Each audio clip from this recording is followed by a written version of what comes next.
Welcome, Michael.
Hello, everybody. It's so quiet this evening. Hello. Are you all having wonderful Mother's Days?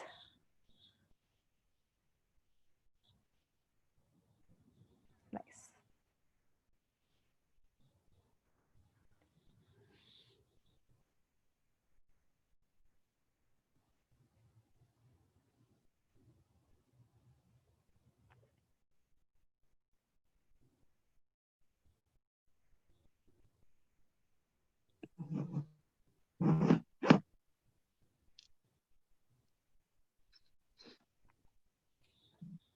Oh, Phil, you're here. Stasha's gonna be so sad she's not coming tonight. Hello, Phil. How are you? I'm good. How are you? One second. I need to get my headset to connect.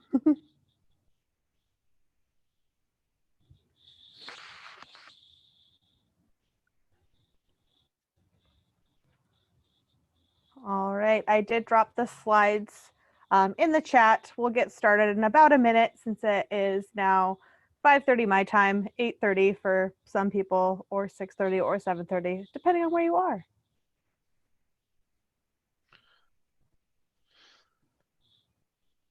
Okay, got my headset working. Hey, how are you? Good. How are you? I'm pretty good, thank you. You said Stasha isn't going to be able to make it tonight? It's Mother's Day, so she's being celebrated by her 3 wonderful daughters today. Well, that is just as good. And while I'm sad to miss her, I hope she's having a good time with them. I do believe she's having a great day. I told her that she should establish 1 day a month Mother's Day forever. She deserves it. Yes.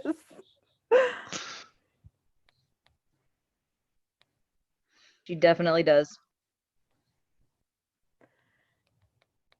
Alrighty. So we'll go ahead and get started since it is now 1 after.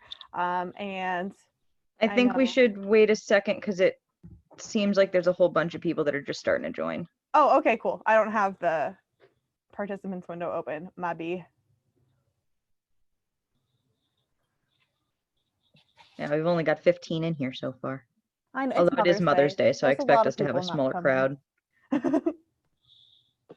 Hello.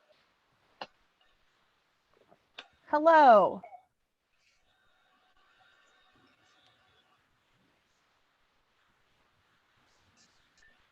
Oh yeah, people are rolling in now.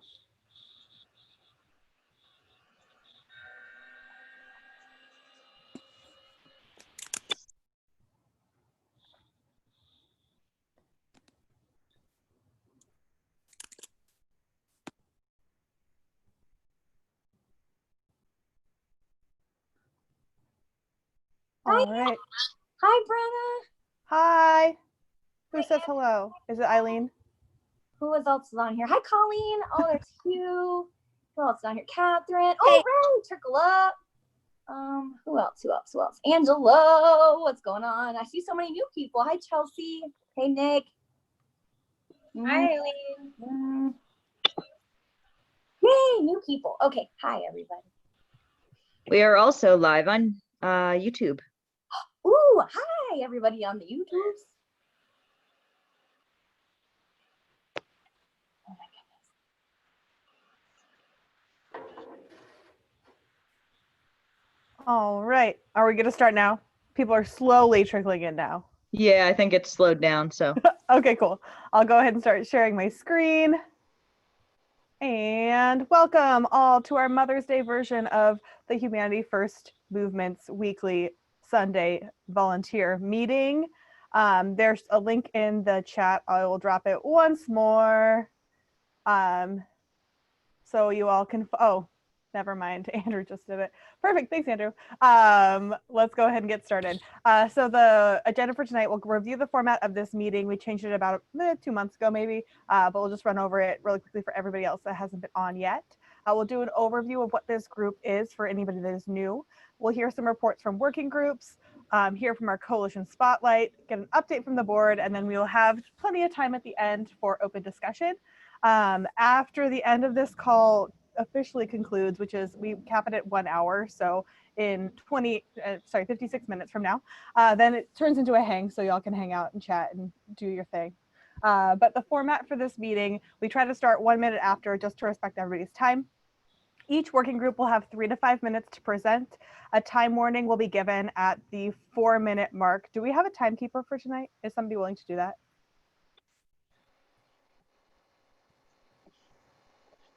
I'll be timekeeper too. And then there'll be open comment and question period at the end. During that time, we'll be sticking to about a 1 minute per person, just so we can get through as many questions as possible. And we can always circle back to you if we have extra time at the end. So who are we? What are we? This is a group that emerged from the Yang 2020 volunteer leaders. So we've got regional organizers and other leaders from different groups that were active during the campaign. We have partnered with Humanity Forward to help to grow their grassroots movement and provide some support while also laying the groundwork for a potential run in 2024. So every single week we have a Sunday Zoom call so you can all connect, we can hear what's going on in different organizations and see where you can get started with some work if you are new. And then we have our Slack, which was the Yang 2020 volunteer Slack, just recently renamed the Humanity First Movement Slack. So you can always join us there, get involved in some working groups and other programs as well. There's also a nice long Medium post about who we are. One thing to note is we do have a volunteer code of conduct, which you can review. We ask that all of our volunteers uphold the same standards so that we can be a unified Humanity First movement. So if you are participating in our Slack, if you are participating in any of our volunteer programs, we just hope that you will maintain these same values. So please review those. Check them out. They're good. They're mostly based on what was in the campaign, slight edits, but it's very similar. So we'll kick it off to mission and vision for the first presentation of the night. I think that I might be, I don't know if I saw anyone else from Mission Vision. Cool. Yeah, take just it away. go ahead. Okay, cool. So Mission Vision this week, we sent out a survey the previous week asking about what the most important things to the group regarding who we are, who we serve, and how we serve them. Oh, Ian's waving his hand, so I can let Ian speak. Sorry, I had unmute turned off. Yes. I wasn't able to mute her. So we have basically, I think, 3 bullets on the next slide. We're going to keep it super brief. So we're making really good progress towards developing a mission statement. We took all the feedback we shared last week and we started crafting, and we're doing some revising this week. We're planning to bring a short list to this group on Sunday next week. We're a little bit behind schedule, but we're rocking and rolling. And I say peace out. Come join us on Saturday. Awesome. Thank you, Ian. All right. Diversity, inclusion, and outreach. I can do that. I think Kiara is traveling right now. Cool. Thank you. So basically there's some ongoing work in there where we're creating feedback surveys, and definitely invite folks to take the diversity and inclusion surveys if they haven't already, posting those in the chat. We're researching unconscious bias, and we're working on a larger project that's really kind of growing really nicely called Project Connect and Learn. This got started, if you go to the next slide, we can talk a little bit more about it. So basically, this got started because we were looking at the postmortems the different communities were doing, basically all throughout the campaign, like, oh, if only the campaign would do this, that, the other, we could really, this grow 10x goal that we have. So we've started, there's a presentation that we did from the African-American sub-community, American Descendants of Slavery, that Kiara put forward, and I will put the link in the chat, but it's a good example of what each of these groups are doing. And our last meeting, we had a fabulous collection of people talking about, Americans living with disabilities, disability advocates, and then also conservatives within the Yang Gang. So that list that was on the prior slide, these are kind of all the kind of subgroups within the Humanity First movement that are starting to research, what have we done in the past that did or did not communicate effectively with the community? And then what existing national agendas do they have? And where is there a good policy overlap with the Humanity First, Andrew Yang policies. And then we're also looking for potential guests to suggest to Andrew Yang Speaks podcast, who would be a good match, data-driven, about moving the country forward. So we want to make like a set of playlists of these presentations and then send it up as a proposal to Humanity/Yang Speaks, and basically learn how to better connect and spread our ideas much further in the country, plus also be better partners with other organizations. All right, thanks. So come join us in Diversity and Inclusion Slack channel if you want to join this. Awesome. Thank you, Catherine. And then just a reminder, before you start speaking, I didn't do a good job of this. If you can introduce yourself so people know who you are. My name is Brenna. Ian presented for Mission and Vision, and Catherine for Diversity, Inclusion, and Outreach. So we have organization management now. I think I will be taking that again. So this is Catherine again. So you might have noticed that onboarding has kind of cleaned up what happens when new folks come in. The GreetBot welcomes them, sends them to this All Start Here channel, which clearly directs them to like the new channels that we have. So now the people are starting to show up in these working groups. We're asking folks to have 2 pinned posts within all of their channels, which are a welcome post and a state of the channel. So that as people show up, you can say, hey, read these 2 posts, and it will just help people onboard much more quickly. And then our Decision Science came back with 2 pieces of work that we want to share with you all. One is about the election that's coming next. So if you want to switch to the next slide. Okay, so because we are having folks vote from Thursday to Sunday for the board election that's happening next Sunday, the pre-registration form is now open. So this is this tiny URL that's highlighted. So the key thing is that when you pre-register to vote, you use the same email that you're going to vote with when we send that out to you on Thursday. So this is the timeline. There's still time for candidates to finish their submissions and get those in tonight by midnight Pacific time. So then tomorrow we will release the full list of, at this link. If you go to that link right now, it just says come back tomorrow. But that will be the full list of all the candidate statements. And then folks have from Monday to Thursday to read and review those. And then everyone that pre-registered, we will send them the voting form. And so folks can pre-register all the way up till Sunday, the 17th at noon Pacific time. But, why wait? You're going to have read about them. So just pre-register right now. And then on the national meeting, that's at same time next week, 15 minutes into that meeting, voting will close. So basically folks can register to vote up till noon Pacific time that day. But if they just come into the meeting next week at 8:30, they will not be able to vote, because we want people to be able to read all the candidate statements and process that beforehand.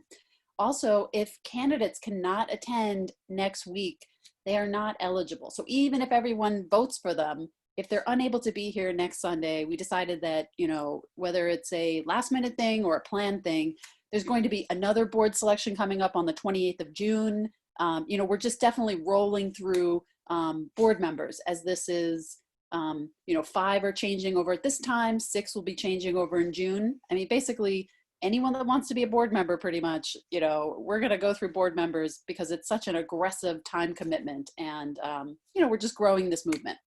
So one thing I'll point out is that last week we said that we would be able to present the candidate statements in random order, but we weren't able to implement that.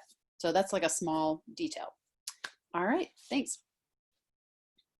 Oh, and so then this is the work for the Decision Science group came back because they were dealing with the big question of where does our authority come from? And we had several meetings over several weeks. And then the final meeting was like a 4-hour drafting session. So the statement on the left is kind of the present working state of our organization. And then the statement on the right is a call basically for a convention. that where we're going to, in this particular Slack channel, the OM convention, Organization Management Convention Slack channel, we're going to get together and, you know, have a convention to create, you know, our national organization. And very interestingly, Arizona just went through this process. And so we're going to have a conversation about how did theirs go, how might ours go, what's different, and, you know, just help build our national organization. So if you're excited about that, come join us in the OM convention Slack channel. Awesome. Thank you so much, Catherine. Sure. So on to comms. Hey everyone, I'm Yenny. I'm one of the interim board members and a member of the comms group. Mostly speaking for Brendan Carpenter today because he is away because Mother's Day. But so we've figured out our scope in terms of what we're going to be doing as a group. We're going to be curating a newsletter, the calendar, website, social media, emails, everything that you can think of under social media. Communications stuff pretty much falls under us. But we're focusing at first on social media and the website, and then we'll be adding newsletter as our following thing we're expanding to do. We're looking for people to be our affiliates or partners on different platforms. Humanity Forward Discord is going to be the first one. We're also looking for people to help on Facebook, on Twitter, and we'll be looking for other platforms in the future as well. And we've launched a sub-channel to have that place for social media folks and content producers to collaborate. Awesome. Thank you so much, Yenny. So on to working group tech. All right, I'm doing like half the presentations tonight. It's Catherine again. So reporting for Working Group Tech, exciting news. Our Humanity First Movement website is going to be live in the next 2 weeks. So a super big thank you to Ari and all the other people who are working on this. So we are updating the Yang Near Me map for the new website so folks can find their local Humanity First Movement chapters. So, you know, we need to make sure that all the states connect with the regional organizing working group, which is updating this information so that when folks go to the website, they can find their locals. So that is a huge project.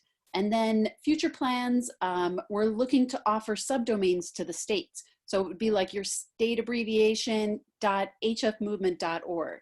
And so states can choose, do they want to use like the templated website, and or do they just want that to redirect to a website they've already built? So that's coming down the pike. An organizational G Suite has been implemented, and so we're working on emails and transferring Humanity First assets that live on people's personal Google Drive accounts and, you know, Google Calendars into the organizational one. And then we're working through a CRM selection, basically a volunteer database, and that's going to be a huge win because then we'll be able to start sending all of our volunteer onboarding data when you collect emails and you know, names and the zip codes that they live in, like all the stuff that you use to manage your volunteers, be able to put it in one single source. And then we're also looking for an email replacement where that way Humanity Forward will be able to send out weekly emails if folks are opting into that. So, and then events are coming as well, where this will be kind of a single source where the states will have admin level access over their people, but will, you know, very easily be able to have everyone in one place and not have some of the data duplication issues that we had during the campaign time. So if you are excited to work on any of these projects, come join us in the No. 3 Tech Slack channel. Awesome. Thank you so much again, Catherine, and thank you to the tech group. So candidate support. Hi, I'm Rachel Davies from the Atlanta Yang Gang, also known as Atlanta UBI Project. I'm just reporting back from the candidate support Slack channel.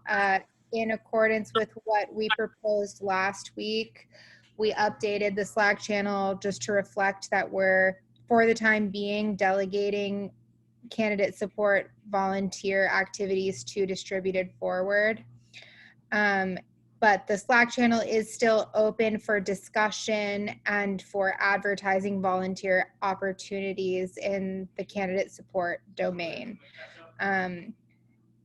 I left the points up here if Drew was here and he wanted to talk about distributed forward candidate support needs again. I'm not sure if he's on. Drew's not able to make it. He is doing Mother's Day celebrations.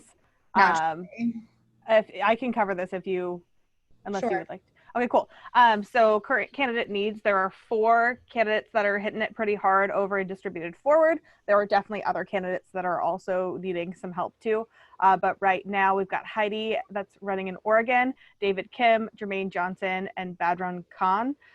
So if you join the distributed forward Slack, you can see where you can text bank and phone bank for these different candidates. There are also more candidates over there if you want to help them out as well. These are just the 4 ones that are actively running campaigns with GF. All right. That's all I had for candidate support. And we will also hopefully have some, a lot more broad volunteer opportunities, not quite database, but like lists that everyone can see. And we're hoping to roll that out soon-ish. I'm going to be connecting with a couple of other people to try and get that going, Tom being one, I believe. And that kind of neatly dovetails into our organizational priorities. So we had our first weekly summit of all of the working groups and the board. We asked the working groups to send representatives and had a great update session, finding out what's going on in all of the different working groups. So we can also make sure that we're not duplicating each other's work. And it's also a place for people for working groups to come and say, hey, I'm having a problem with this. I'm blocked by this. And other people in other working groups might have a solution for them. So I'm really looking forward to that continuing. And at this first one, we set our organizational priorities for the next 1 to 2 months. They are to have a clear path for how people who are interested can get onboarded and involved. So this will involve connecting volunteer opportunities, comms, and onboarding. And that kind of also ties into the second one of volunteer outreach, recruitment, and mobilization. So that's more getting people who are on the outside in, and getting people who are in to do things, which I think is a very awesome follow-up to that. And then the third is having a clear org structure and a set of authority and decision processes that we can go through, so we make sure that we are having the best process going forward. And a lot of that has already started. Org management, we've got the structure subgroup that's got a org structure that's going to be hopefully coming out next week. And then we also have the convention and authority proposals from Decision Science that have been put into action. So we're already plugging away on these priorities. So yeah, that's it. Awesome. Thank you so much, Yenny. We're not reading through all this. This is for your own consumption when you are ready. But this is a list of all of our weekly meetings for different working groups. So if you heard something that you are super interested about joining, you can find when they meet, as well as the channel that they communicate in. And then we can talk a little about phone banking. So some of you may not know, some of you already do know, we are running a COVID Relief Fund phone banking project in direct communication and desire from Andrew Yang himself and Humanity Forward. So the goal is to call the 50,000 applicants, have a nice one-on-one chat, reach out, make sure they are feeling supported emotionally, and then give them $250. So it's fantastic. It's really rewarding and fun to do. We had a huge growth this week. So thank you to everybody who joined our team. We made more calls yesterday than we have in double what we've done in any one day. So it was amazing growth there.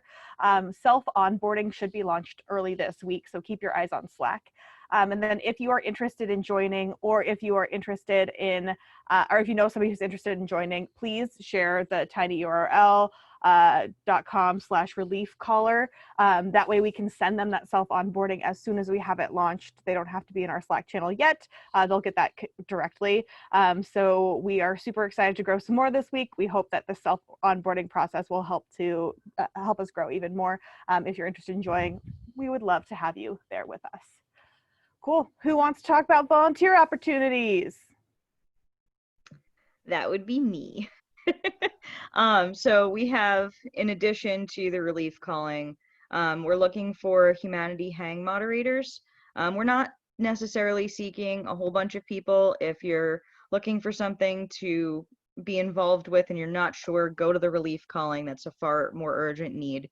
But the Humanity Hangs are run by Kimberly, I believe, and they are going to be they are a place for people that are not necessarily in our circles to come have communications, and it's a very like mental health, community health kind of thing. Then we've also got a list here of a bunch of the different working groups that I was able to come up with that are seeking members. Obviously, there are other working groups that probably are needing people as well. Hopefully this slide will get a little more updated as we go along. The major priorities are kind of reflected in here, but we also have a need for people in pretty much every working group to just get involved. We need more voices, so we'd be happy to have you. And then if you go to the next. Cool. So we also have a bunch of partner opportunities. One of these being one of our biggest pushes that we need people to do daily. Go to bailoutthepeople.com, send letters to your congressmen, do phone calls to them, check out what we're going to be trending. And this is all to try and get Congress to pass an emergency UBI bill. So we're trying to get Ro Khanna and Tim Ryan's Money to the People, Emergency Money to the People Act into the CARES 2 bill that is currently on the House floor being discussed in the House Ways and Means Committee. So if you have a congressman that you're in the district of that is on the House Ways and Means Committee, it is even more important for you to be doing this kind of action. So bailoutthepeople.com for that. We kind of went a little over distributed forward earlier with the candidate spotlight.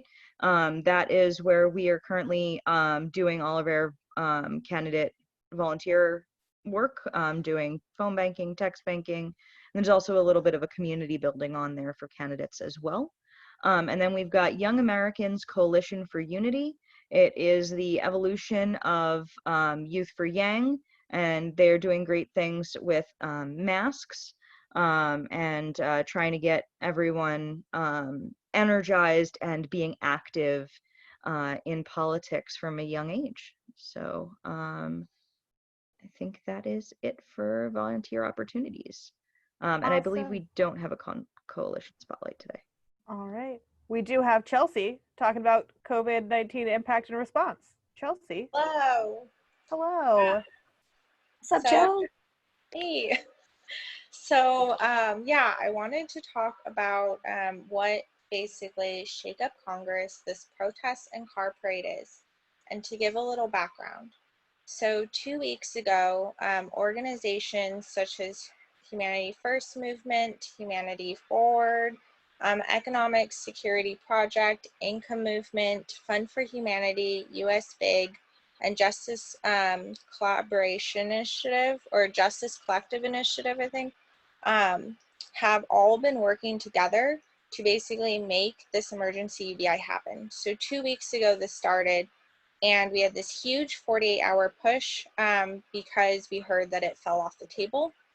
We trended Congress past UBI. We started this letter campaign, and the next day Pelosi said that a guaranteed income was worth considering. Now we have proposals from Kamala Harris, Sanders, and Markey. We have Tim Ryan's and Ro Khanna's, which have, I think there's a cumulative of over 40 or more different representatives that have co-sponsored. And so emergency UBI happening, getting passed through this is on the table. And this is huge news considering we're in a pandemic right now. And so this next week is this weekend of action. And essentially, you can go to bailoutthepeople.com. That is what you want to share out to everyone. And we'll have like where they can participate. And then this link, project details, I can't plug it into the chat. So if someone is able to, that'd be awesome. This kind of details, we're basically going to be doing a car parade protest that we did that 2 weeks ago, but to have a full week to be able to plan this. And last time we had it in several cities. San Diego was able to actually get like a video, like media coverage on it. It was huge. Eileen asked why those are some flagship proposals. And so those are just some cities that participated last time. And Phoenix, Stacy is currently there visiting with her mother. And so she's going to be doing one in Phoenix. We have someone already planning to kind of do one in New York City. And then Kim will be San Diego and Portland. We really need so much grassroots organizing support to really make this huge. And yeah, and so yeah, we'd love for everyone to join us. It can really, like, we can make this happen. And this would be on Saturday. And if Stacy, she's on the call, if you'd like to chime in, that'd be awesome too. Sure. Yeah. I think the biggest thing to just piggyback on what Chelsea just said, the reason that those are the flagship cities is because we have the strongest teams in place there to really push and drive both the organizing of the event itself, but also organizing press coverage. And so if more people, you know, one of the things that we want to make sure happens is that as many cities with kind of people who are excited about being a part of this and want to help organize it, that they add into the event. What was just pushed on here or put on here, the actionnetwork.org, is a link to the event series itself, so you can see locations. And if you're interested in hosting, it's very easy to go through the process of creating an event in your city. And as soon as that happens, we're able to work with you around kind of all the tools that we've built for press and for organizing outreach to your kind of community, basic income and Yang Gang community, as well as just thinking through the logistics of what's the best route, et cetera, to have the car parade based on kind of the goals and the plan. So we'll have meetings this week, Tuesday and Thursday, organizing and planning meetings. Right now we don't have a super strong team in DC, so we're going to be doing some outreach. If people here on this call know some reliable people in DC that you think might be interested in helping support something there, that would be great, because obviously Congress is back in session, and there's been kind of an exodus back to DC of our leadership, and so we would love to be able to have a flagship event there as well. Awesome. Thank you so much, Chelsea and Stacy. That is a really awesome initiative that y'all have going on. Yeah, I definitely would love to just like emphasize that this is like a political activism opportunity of getting out in the real world for the pandemic to really like make this happen. We have kind of a rare opportunity to either shave off of years and years that we could make a UBI happen, and that there are millions of people right now that are really struggling, that are being left without any advice, like support. I have friends in Arkansas, and while I'm in Oregon and able to get this like extra 600 unemployment, they're being forced to work, and they actually were told that if they file for unemployment and say that it's because of the COVID-19, that their governor told them that they would be prosecuted to the fullest extent of the law, and that Arkansas has actually prevented them from getting, like, they're not doing the extra 600 for unemployment either. So there are a lot of people out there that are going to really hurt if we can't make this happen. Absolutely. Thank you so much again, Chelsea and Stacy. This work is extraordinarily important, and it is a really rare opportunity. Unfortunate opportunity, but it is an opportunity for us to really expedite that process. So thank you so much for all the work. Join us in those channels at the top of the page if you want to get involved. Beautiful.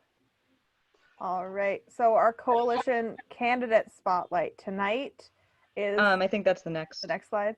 Is Heidi. Okay. Heidi. We don't have anything on here. We'll add a little bit of information for you. But if you want to go ahead and take it over and start letting us know what you're all about. Hi. Yeah. Hi. Hello, everybody. And first of all, just thank you for all the work that you're doing. Really, it's so vital for the movement, and we need to be active on multiple fronts, both inside game, outside game, and everything else coming together. So definitely really appreciate what everybody is doing here and beyond. So thank you.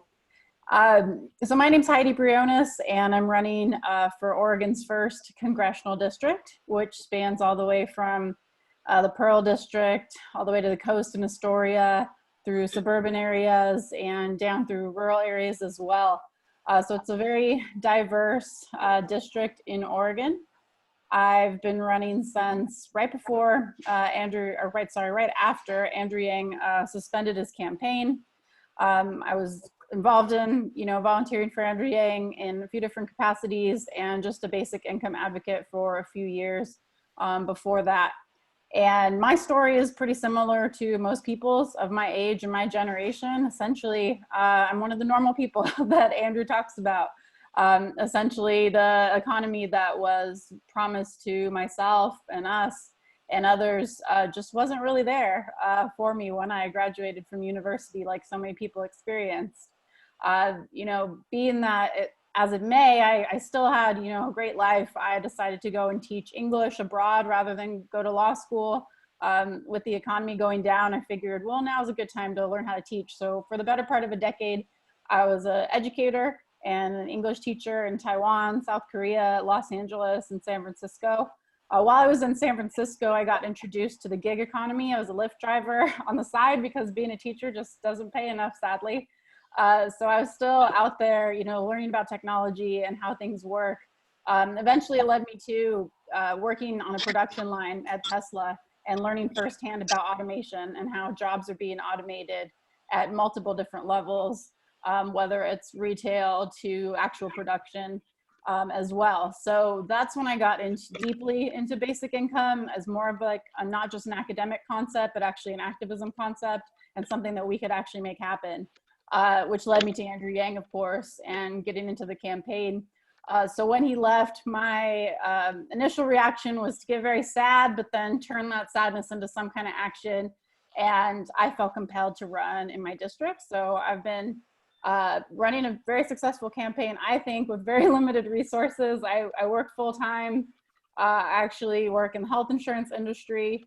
So I know a lot about why we need a universal healthcare system, and that motivates me to keep going with my campaign as well. However, yeah, I definitely could use any help. I'm in the absolute final push of my campaign here. So what we need right now is mostly phone banking to reach some of the voters directly. I have done quite a bit of text banking, and there are still some opportunities. I believe there might be some. The problem with text banking is it goes so fast, which is great, but a lot of times people are like, I wanted to text bank, and I'm like, yeah, the texts were all gone in about an hour, which is awesome because we have a lot of people to help. But phone banking is something where you can always jump on the dialer, which is cool. And the more people that are on the dialer, the more quickly that you jump on another call.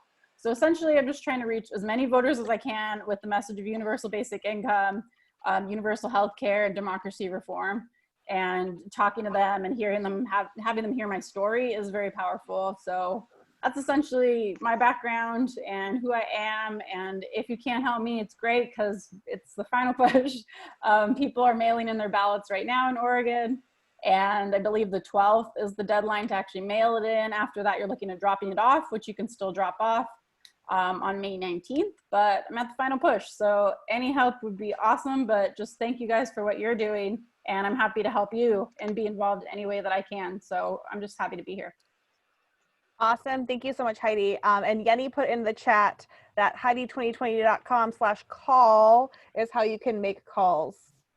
Yeah, it's very simple. Yeah, you just go there and the training's there. And then I believe there's frequently asked question document. And then the dialer access is there as well. And the script is super simple. Drew did an awesome job of putting that together technology-wise. So you can just follow. It's just very simple, a basic few questions. I think Chelsea here has even done it, so she can attest. But it's not too bad. So if you do want to make calls and if you would like to donate, I'd appreciate that too, of course. Awesome. Thank you so much for joining. Oh, go ahead. Would you do me a favor when you refill? I think we have an unmute. Background, I got it. Awesome. I thought we had a question for Heidi. If anybody does have any questions for Heidi before we hop into our Q&A, feel free to raise your hand. We can take a couple questions.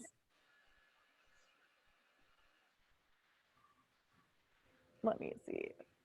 All right, Angelo, go ahead.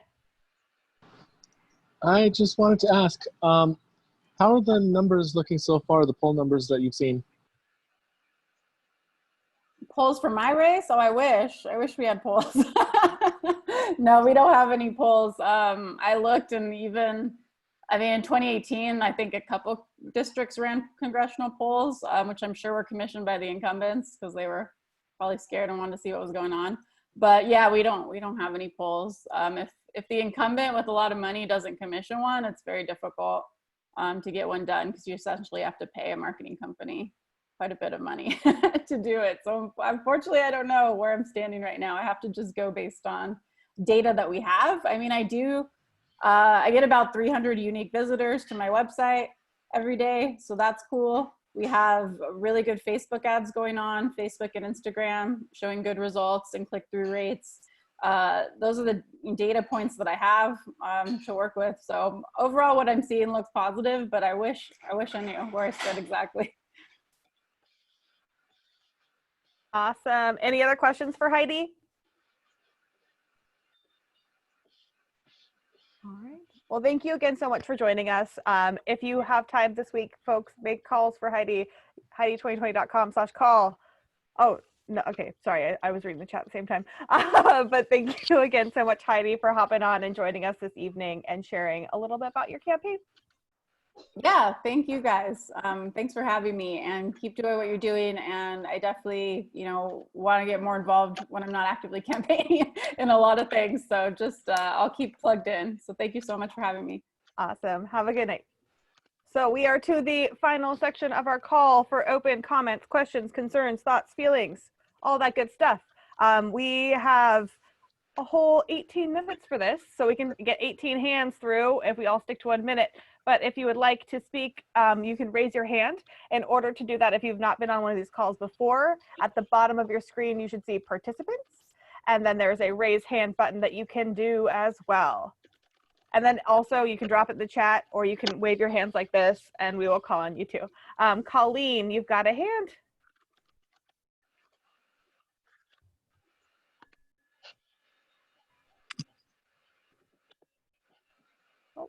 Oh, we can't hear you. You're not Colleen. unmuted.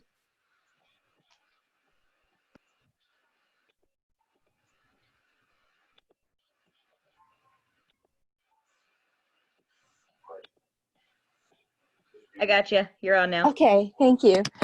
First, an announcement. I'm going to start teaching meditation classes, and I'm putting into the chat box right now the Zoom link, because the first one is going to be tonight from 9:50 to 10:10. It's going to be a meditation for a deep sleep, and it's announced in the break room. I posted it in the break room around 7:30 tonight, so you'll see that there. and it's going to be a recurring class. All the information is in the thread posted in the break room, posted around 7:30 p.m. Second, I have a question for Catherine. In diversity inclusion, you mentioned that groups are suggesting guests for the podcast. So, like I have in somebody I know who's a PhD who could speak on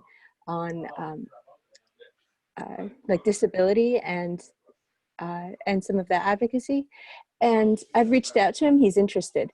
So what's the next step for that? Like, what's the timeline? How far out are they booked?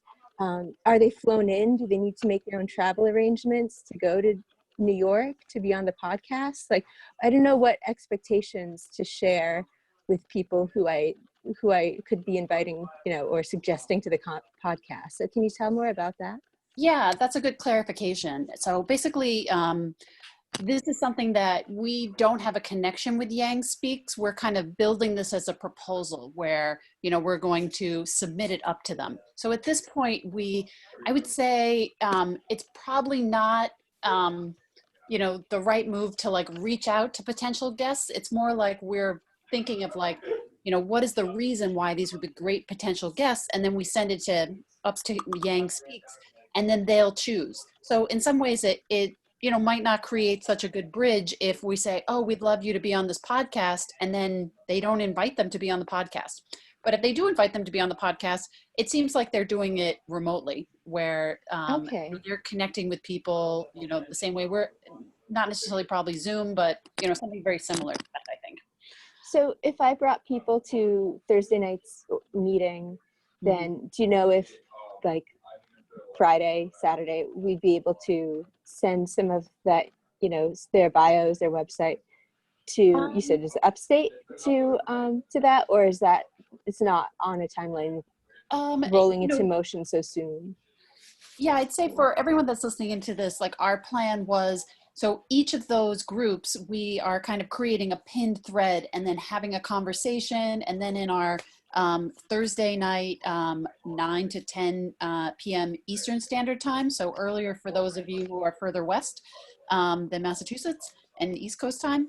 And I guess our thought process was we wanted to have like maybe about 2 or 3 of the prepared presentations. So when we sent the first list up, it would be easy for them to have an idea of like, oh, this is what they're doing. But we could change it and say, we just want to send a list of podcast guests. And then what I'd say the thing to do is, write up a little paragraph blurb of why they are a good fit for Andrew, and why out of all of the people within the country, they would be, a good person. Like, do they have an audience that they would bring with them? Are they kind of the leader on the particular topic? But really the discretion is up to Andrew and Zach as to what, they want to put on the podcast. So we don't have control over that, but we can propose things to them.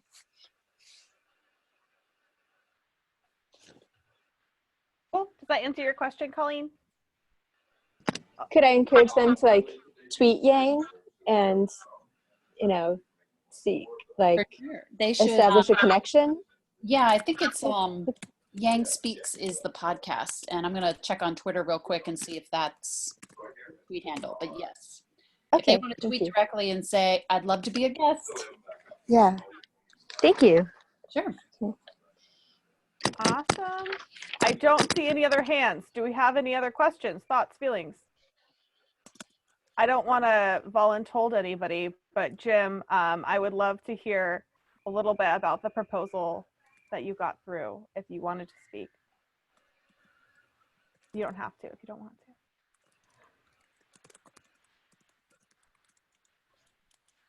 Nope. No hands? No, hi Brenna, it's Eileen. I just thought that I would see if anyone is interested. If you are Slack savvy, if you are currently on the Slack or had been on Slack before and you're familiar with it and you're in some of the working groups and you're interested in helping be part of our human side of onboarding, our Battle Buddy program, we're taking it off for our onboarding like 2.0. So if anyone is interested in joining myself and Gray in our Battle Buddy brigade, then you can sign up to be a battle buddy. So when people need help with Slack, then we can offer that human touch point. And you can just DM me in Slack if you're interested. Yeah, I think that's, or hit up the chat. Okay, thanks. Awesome. Thank you, Eileen. And thank you for kind of spearheading that program. I know Slack, I was overwhelmed by Slack when I got on. So it's a crazy beast to accomplish learning, but once you do, it makes a lot of sense. But thank you for spearheading that. And Jim, sorry I voluntold you, but your hand's up now. So go ahead and talk. Yeah, hi. Yeah, I mentioned it in the chat. I wasn't sure how much time we had to cover other things, but if you know anybody who is a delegate right now in Virginia, we have some district conventions going on this weekend and next weekend in Northern Virginia for our congressional districts where delegates are being chosen. I did sign up as a Biden delegate. And in my campaign message, I talked about my unapologetically about my history with the Yang Gang and supporting UBI. And I asked a question to Mike Bloomberg about value-added tax at the Fox News town hall he held before Super Tuesday, and shared that video. I did submit a resolution that's in the chat with some of the text you might find helpful for any especially Democratic Party resolutions that you might have an opportunity to submit or share with people. Basically, I kind of kept it pragmatic. I didn't put a dollar figure in the resolution. I just said we're endorsing continuing cash payments throughout the COVID crisis, which is going to be a while anyway. And I'm sure next year, if there's a Democratic president, there'll be a whole new debate about what the next wave of UBI might be. So I kept it simple so people wouldn't quabble about the details. But surprisingly, they didn't edit my resolution much. And so I'm hoping to bring it to the state convention on June 20th.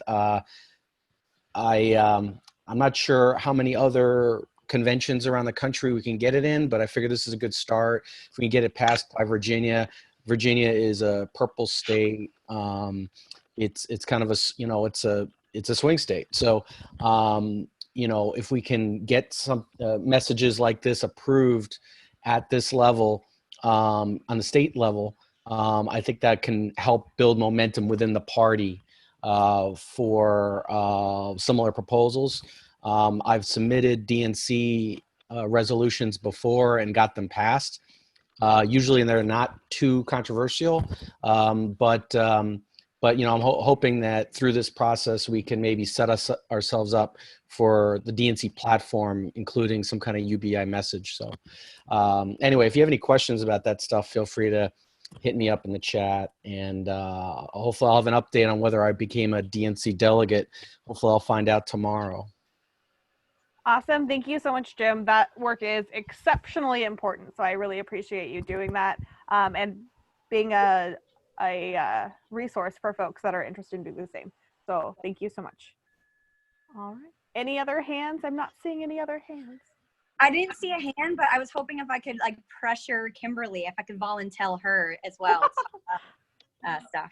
We're volunteers tonight. What should I be speaking on? Humanity Hangs, yes. Yes, Humanity Hangs. They're a lot of fun. People should come and participate or volunteer to moderate. It is going to be some really cool times, and we've had some really awesome fun times. I've heard people reconnecting with people from the campaign, and getting people's emails and getting more involved with creating relationships outside of just that space.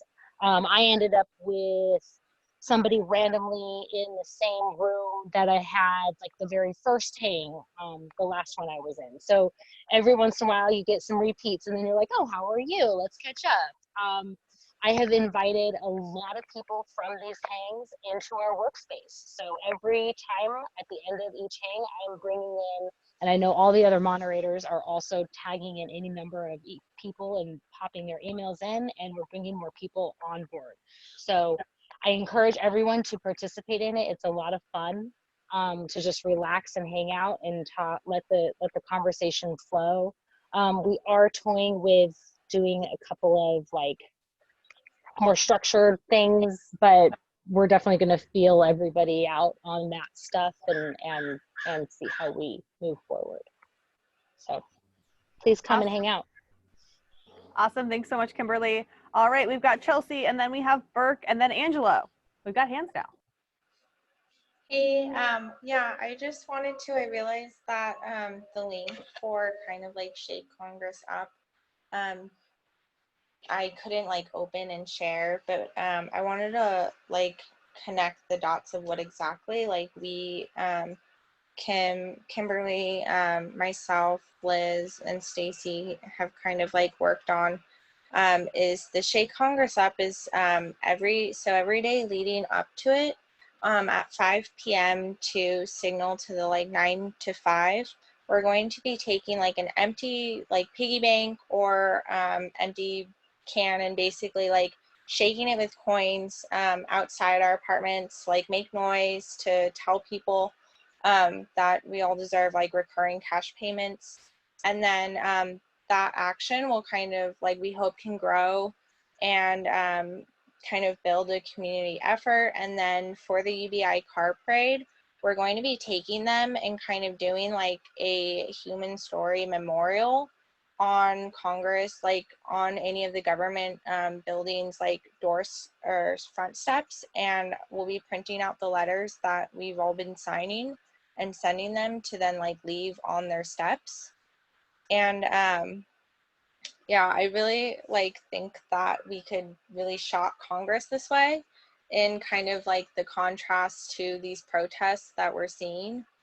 Because ultimately like these people that are protesting, I think, is because they don't have financial security and they're like tying this so strongly to just like workism and they're trying to like go back to work. But what they need is like financial security, and we could actually like make that happen through the next stimulus ad. But that's kind of like the idea. Awesome. Thank you, Chelsea.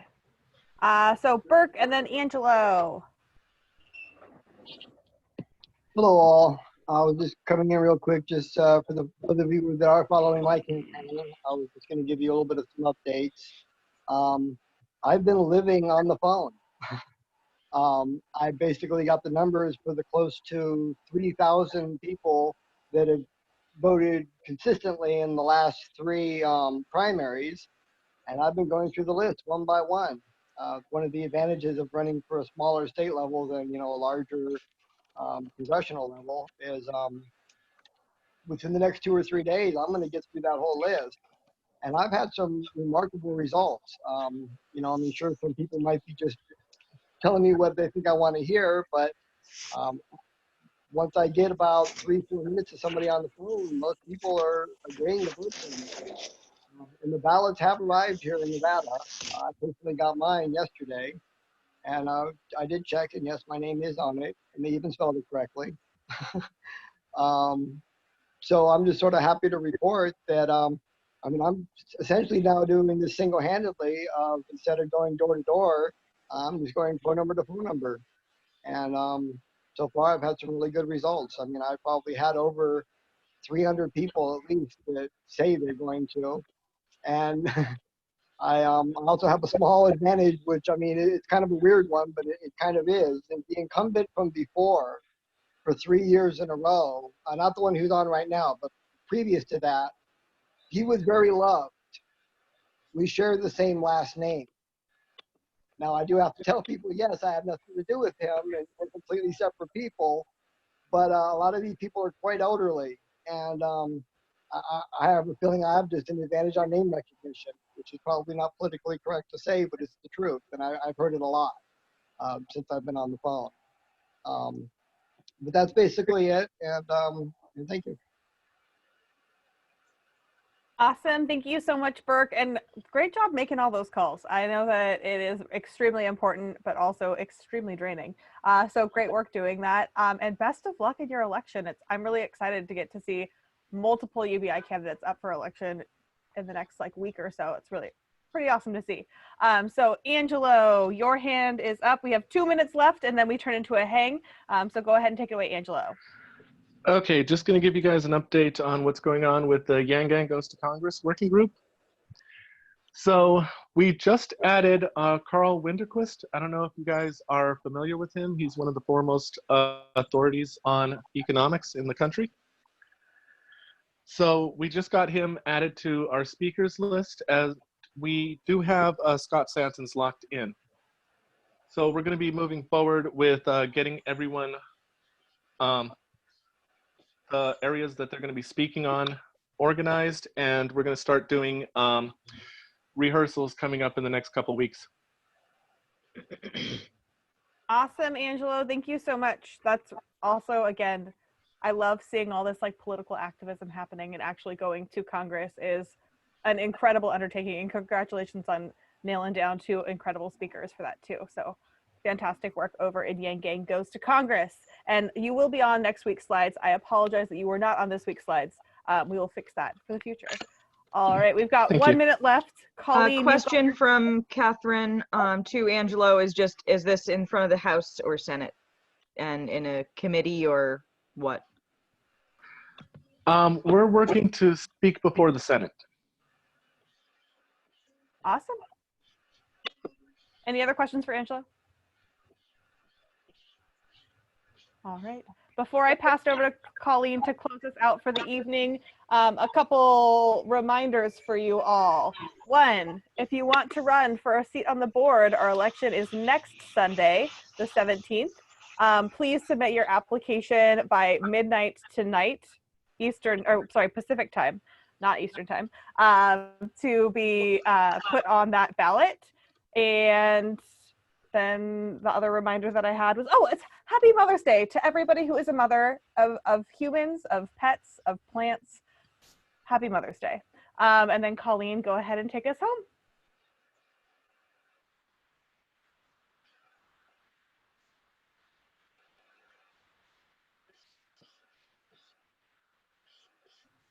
Colleen? Oh, you're muted, Colleen. Oh, I unmuted okay. you. There you go. All right, thank you. So I just have instead of saying what I was going to say, really, I just want to ask a question to Chelsea in response to what you were saying about workism and the protesters. I want to add to that, but could I just add to that is there a thread you have somewhere about that where I could post my thoughts instead of saying them right now because we're out of time?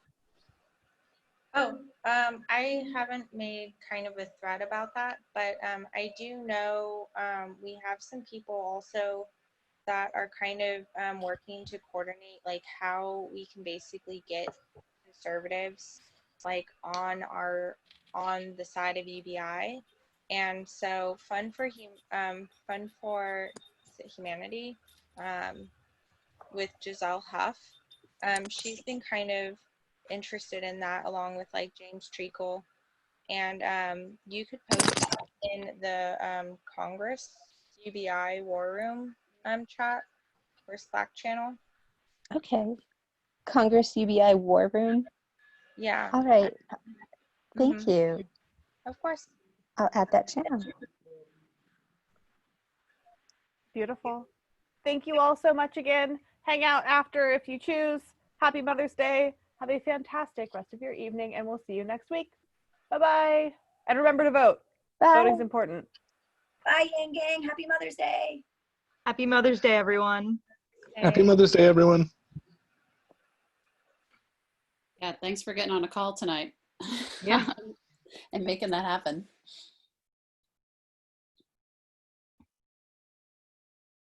I kind of want to stay for a hang a little bit. Who's all staying? Yeah. I'm here. Here. I'm here. I think I'm going to smoke some weed. Then folks can go over to Colleen's meditation Zoom. I know. Wait. So it's Eastern time, right? What time Eastern? Yeah. Time? Yeah, Yeah, basically in it's less than 20 minutes. 20 minutes. Yeah. Ooh, okay. Can you meditate when you're stoned? Is that a thing? I think that's like ideal. I think that would Yeah. be okay. Yeah, Eileen, I think so. Let me know tomorrow if it didn't work for you. Here's your case study. I honestly find it a little easier. So It quiets the mind a little bit. Yep. I could see that. This is going to be my first time doing Zoom. So I just I click the link, I sign myself in, I do the password. Is it this is my first time So hosting something. I'll help you. I'll pop over on there at least to help you open it for sure and get you hosted. If you want to pop on there 5 minutes before and get you appointed. Does that help? Yeah, that does. Perfect. I'm gonna just throw my number in chat in case I'm helpless and I need to be on the phone with I you at would the same advise time. you messaging it doing because this instead is of live to YouTube? everyone. Yeah. Yeah. Okay. good Well, idea. it's in my. You'll find it in my profile. Perfect. Perfect. Yeah. Thank And you, the love. thing to know about the free Zoom is that it stays for 40 minutes, and then you'll start getting a countdown 10 minutes before. Okay. And then She's using mine, which is the yeah. I also think they've removed that for COVID stuff. I think they isn't that removed nice? that requirement of 45 minutes. Oh no, they just extended it. They give you an extra 15 minutes. That's it. Oh, okay. So it's an hour. That's nice. That's better. Okay. Better. Catherine or Hugh or Yenny, do you guys happen to know, since it says it's still recording, is it still streaming to YouTube? You take that question. I'll check. Hi, world. And yeah, in regards to the countdown, even if your Zoom does wind up having the countdown, you can just you can just have everyone leave the call and reopen it from the same link and it'll let you keep going. Oh, good. You know a hack. Yep. And by the way, Catherine M., really, really cool to see you in here. I still remember when you first started getting active in the Slack like a year ago, and you've just been a rock star from the moment you joined. And so it's definitely cool seeing you in a Zoom call. It was really hilarious in Massachusetts because when I first got active, I was overseas. And in Massachusetts, they were like, is this someone coming in from like another campaign to disrupt? Why is this person trying to get access to stuff? It was so funny. Wow. So, Philip, what's going on with you? We haven't seen you on these Sunday calls in a little bit. Yeah, this is honestly, I just started getting back involved with things. I had been really focused on my local Yang Gang for a long time, even after, Yang suspended his candidacy. And then we had a kind of falling out within our local Yang Gang that I tried really, really hard to mediate and keep from happening, but ultimately was unable to stop it. And so I had kind of taken a step back, both because of that happening and just sort of leaving it in the hands of the people who were still really passionate, and also because I'm actually currently working as a campaign manager for a woman running for the state legislature here in Georgia. And so I was kind of focusing on building that campaign up. But in the last few weeks, I've been thinking, we've kind of got the plane flying in terms of my campaign, or rather her campaign. We kind of got the plane flying at this point, and so I had already been considering getting involved, with Humanity First again. And then a couple of people from my local Yang Gang were like, hey, they're looking for interim board members right now, and we think you'd be a really great candidate. And I was like, well, I'll give it a shot. I'm still kind of trying to acclimate to everything that's going on in the Slack right now and make sure that I have an understanding of everything that's going on, but I'd like to do everything I can to keep things moving forward smoothly. Yeah, welcome back. It's exciting to see so many people coming back on board, and some good kind of catch up place to go is this directory of documents that I just dropped in the chat. And you'll see that there's like a number of meetings with Humanity Forward, and like a good one might be I'm trying to think what a really good starter one is. There's one on 427 where Andrew was there, and the board has just gotten in a position where Andrew has agreed to meet with them monthly, and then Andrew's agreed what? I'm sorry. Andrew Yang has agreed to meet with the interim board monthly, and then there's a woman, Erica McLeod, who just did a Reddit AMA on the Yang for President HQ Reddit, and she meets with the board weekly. And so then opposite Andrew's meeting, they're going to swap in another Humanity Forward staffer to basically meet, you know, so it'll be like just Erica, then Erica and Andrew, then just Erica, then Erica and some other Humanity Forward staff member. And so that's kind of what the board is doing weekly. And, you know, that's a big win in terms of getting us to, you know, not be so siloed away from them. And it gives us credibility. And I think, you know, I don't know if you saw, but I dropped it in the chat, and I know that it sounds kind of, I don't know, lame to dangle it out, but I mean, it's legit, and I feel like we didn't have a ton of applications coming. I'm crossing my fingers that people are just procrastinating. I know Yang Gang is procrastinators. So like, we're probably going to get some come in tonight, but like, you know, the numbers have been low. And I was like, why do people not know they get to talk to Andrew Yang once a month if they're elected to this board? Like, that's fucking cool. Like, Andrew Yang told my kids to listen to their mother. Like, you know, I mean, it's cool. That was amazing. Yeah. Like, I'm just I want to saying, see that it's part of cool. it. I missed that. I wanted to see where he told kids to listen to their mom. Oh, I wonder if it was part of the, like, did we have to redact some of it? Because of There was a little bit that did, but that wasn't part of it. Oh. No, I saw when he did that.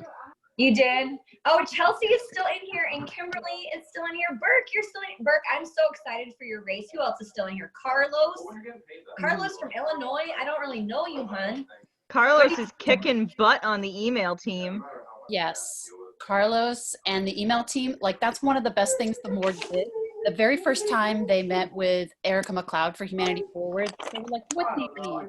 And Philip, you might remember how info@yang2020.com was kind of a black hole for like 4 months. People would email it and, you know, like no replies.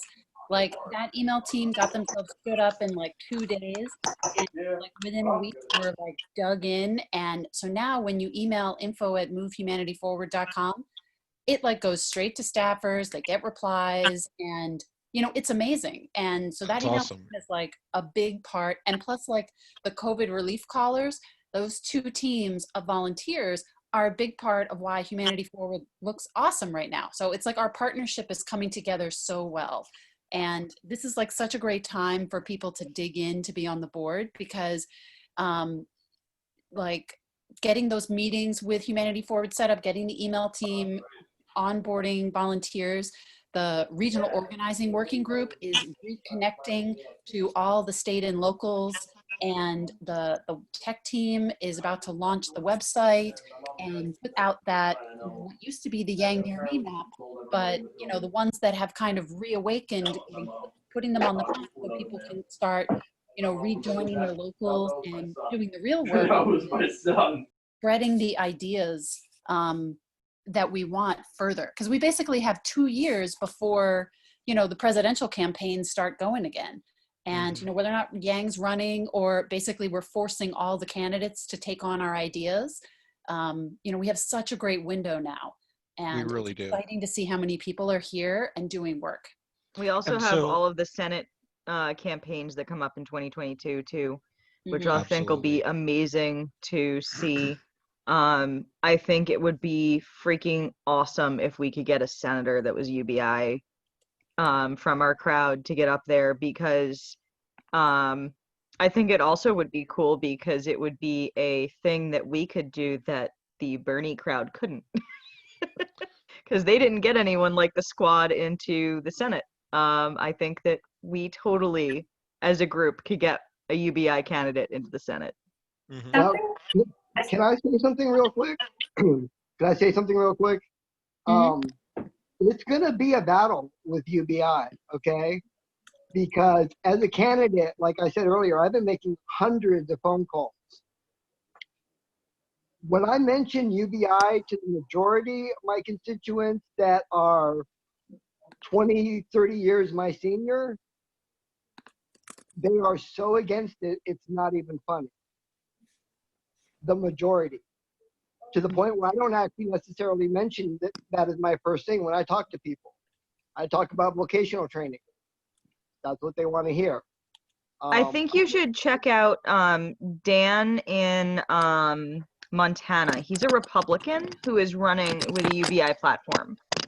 He's the first that we've come across so far.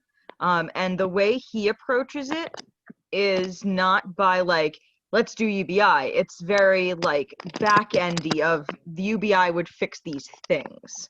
Like, and I'm talking about these problems and how we need to fix them and that kind of stuff. And one of the fixes is UBI. Like, it's kind of like a subtle in there. Yeah. Yeah, I'd like to contribute onto this Yeah, topic, go ahead. but I have to go, so I'll be back in touch, Brooke. I have a question for some of you friends here. I haven't submitted my candidate application. I have more time to edit it, and I was wondering if any of you might be available to look it over and let me know if anything sounds as like awkward as I'm afraid it might. Yeah, you just can message me if you feel yeah, up tonight. you can DM it to folks. Like I'd be happy if you wanted to DM it to me when you're, you know, when you have a rough edit. Oh, thanks. What's your time zone, Catherine? I'm East Coast, but I'll be up pretty late. Okay, thank you. Catherine and I are both night owls. Yeah, all We right. basically operate on California time or later. Okay. Okay. Well, I'm gonna Hawaii head out time. and set up the Yeah. meditation. All right. Thank you so much, Catherine. Good luck, and I know you're gonna do awesome in the hang. Thanks. Have a good night, Colleen. You too. Good night. Night, Colleen. Yeah, I'm really excited about the progress that has been made taking a the analogy just slipped me, but like being able to get UBI out there, and we're taking advantage of the situation and turning it into a positive for the movement. And I think that there's a lot of people that I've spoken to about it as friends. Like, I'll post something about it, like, hey, go check out Ballot of People, contact your senators and congressmen, and like a lot of times when they first see it, they're like, wow, where's that money coming from? And I'm like, did you ask that about the 1.5 trillion they dumped into the stock market that disappeared in 3 hours? And that usually shuts them Nope. Not even a little bit. And then they actually like take a look at it and realize that it's really not that out there. It's less money to spend it on us than it is to send it to the like mega corporations and banks. Mm-hmm. It's actually less expensive to help us. There's a It's lot of less progress expensive, right now. and it Mhm. has a greater impact on the economy. Like, there's a great concept that I actually wish Andrew would have touched more on during his campaign that's called velocity of money. And it's basically this idea that, you know, when you give, let's even just say $10, when you give $10 to an investor, that money gets invested, and that's where it sits, and it either, you know, matriculates or deprecates in the stock market. When you give $10 to an everyday citizen, well, it gets spent on some food or, you know, some gas station snacks, and then the person who gets paid with that goes and spends it on a haircut, and the person who gets paid with that goes and spends it on some new tech, et cetera, et cetera. It's, you have this idea where the same dollar put into the lower rungs of, you know, monetary society winds up having multiplied economic value because it gets spent multiple times. It cycles through the economy over and over and over again, as opposed to where, you know, if you just feed that into the top 10%, it's just going into stocks, investments. It's only moving one time. Oh yeah, that actually brings me to something that Fred the Felon was Sorry, just working real on. quick, Angelo. What was that called again? Velocity of money. Velocity of money. Thank you. Sorry, go ahead, Angelo. Okay, so Fred has a very interesting idea that I'm trying to help him with. He's having the Yang Gang push UBI from the bottom, and he's actually going to a lot of wealthy investors that typically would be the ones going and lobbying Congress, and he's pitching value-added tax to them and the huge return on investments of that. Because realistically speaking, with the value-added tax and universal basic income combined, we're talking about a 10-to-1 return on investment, as businesses now have access to a market that couldn't afford their products before. So he's looking to have them lobby from the top and us push from the bottom, and Congress gets squeezed in the middle.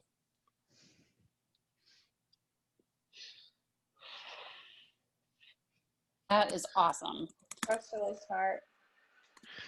Do you know? And, go ahead.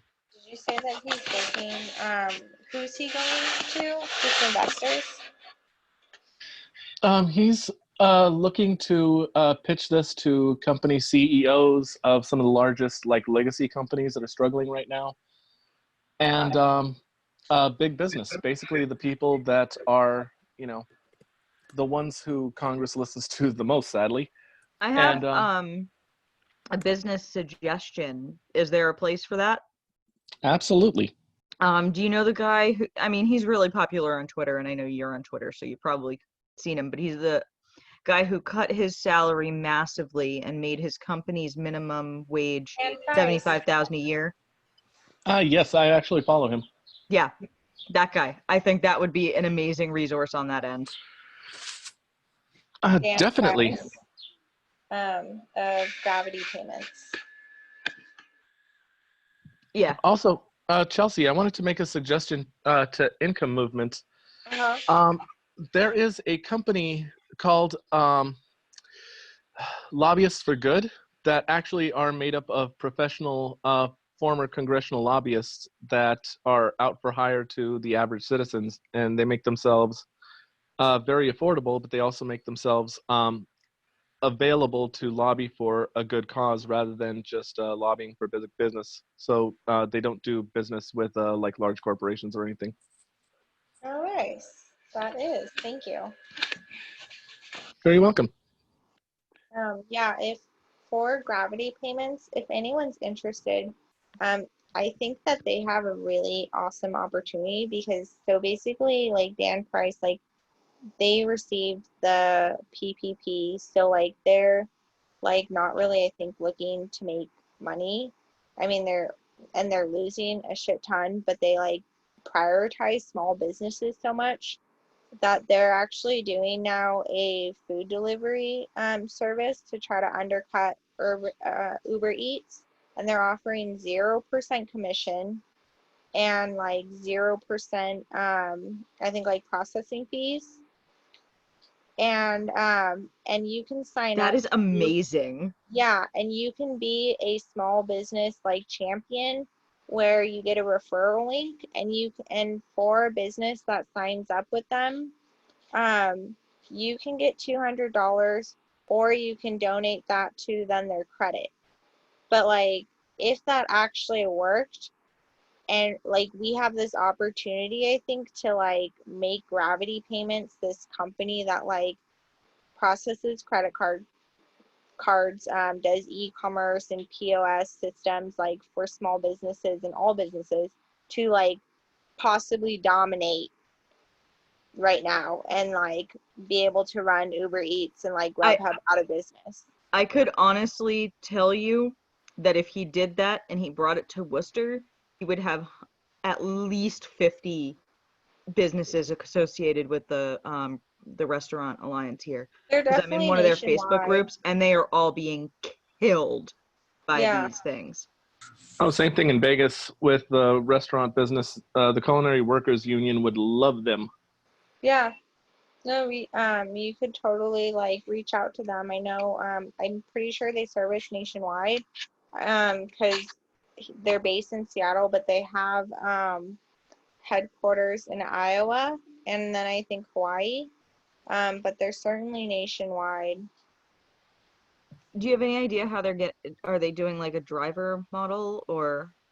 I'm not 100% sure what exactly their like delivery driving like system is, because I know it's like 2 weeks old. But they do like, I mean, credit card, like Square, POS, like e-commerce too. So yeah.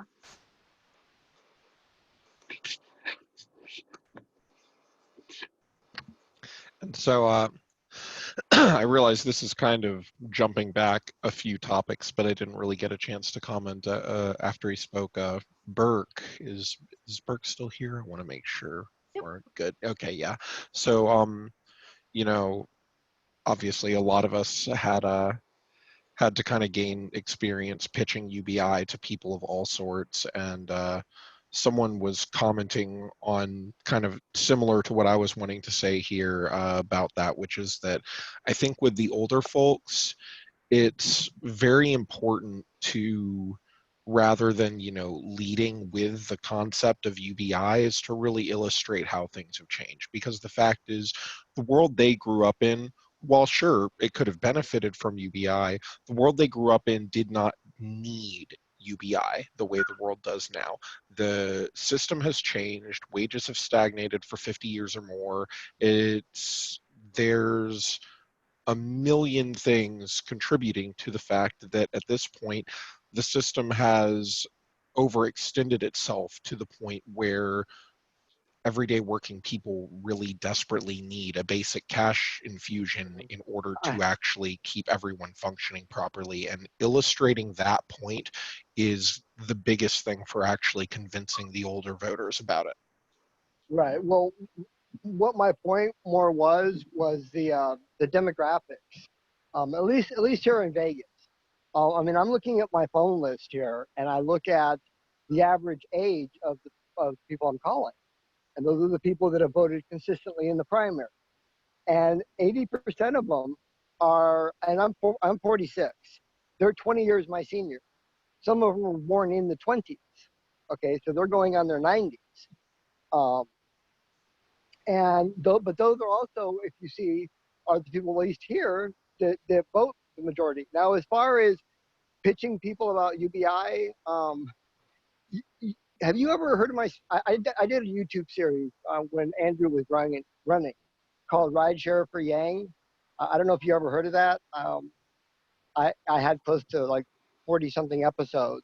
It was on YouTube where I would basically talk to people as a rideshare driver about Andrew Yang, and more specifically, usually about UBI. And this was before I even considered running. And on those people, the demographic of their age was all over the place and closer to my own, people that use rideshare here in Vegas. I mean, sure, I had some of those people, you know, but not too many. My point sort of was just as far as the voters, and at least around here, that it's kind of a battle. And it's one that's sometimes easier, because don't forget, I'm phone banking here. So some of these people, yes, some of them want to talk, but some of them, you know, I literally have people say, okay, you got 2 minutes, make your pitch. You know, and you got to pick your battles at that point. Yeah, I totally understand that. And the majority of the people, at least around here, which kind of shocked me when I actually got the list, I was like, people, you know, when I see somebody where their birth date's in the 80s or the 90s, or even You muted yourself. so yeah, it's just, you know, and I think that would also translate somewhat to the national, is the elderly people for the most part that do the bulk share of the voting. Now, the younger people, they talk more, and for those few, they make up. But the majority of the voters, you know, at least here, are elderly. And I think that's gonna, now I think this COVID thing, a lot of people that I talk to about it, they think it's great on a short-term basis, where they do see the benefits of it while the pandemic is happening, but they want it to end. I had to work my whole life, and yes, I try to explain to them that, jobs are disappearing. It's not like how it was back then. And some of them kind of say they agree, some just say straight horse pocky. And those I people think you can't really reach. But I think one of the really interesting avenues for how right now might affect the future of UBI in terms of there being so many people seeing just how much it helps. Because if we can get this passed, then money, people are going to be getting regular checks, and then when those checks stop, They'll never stop.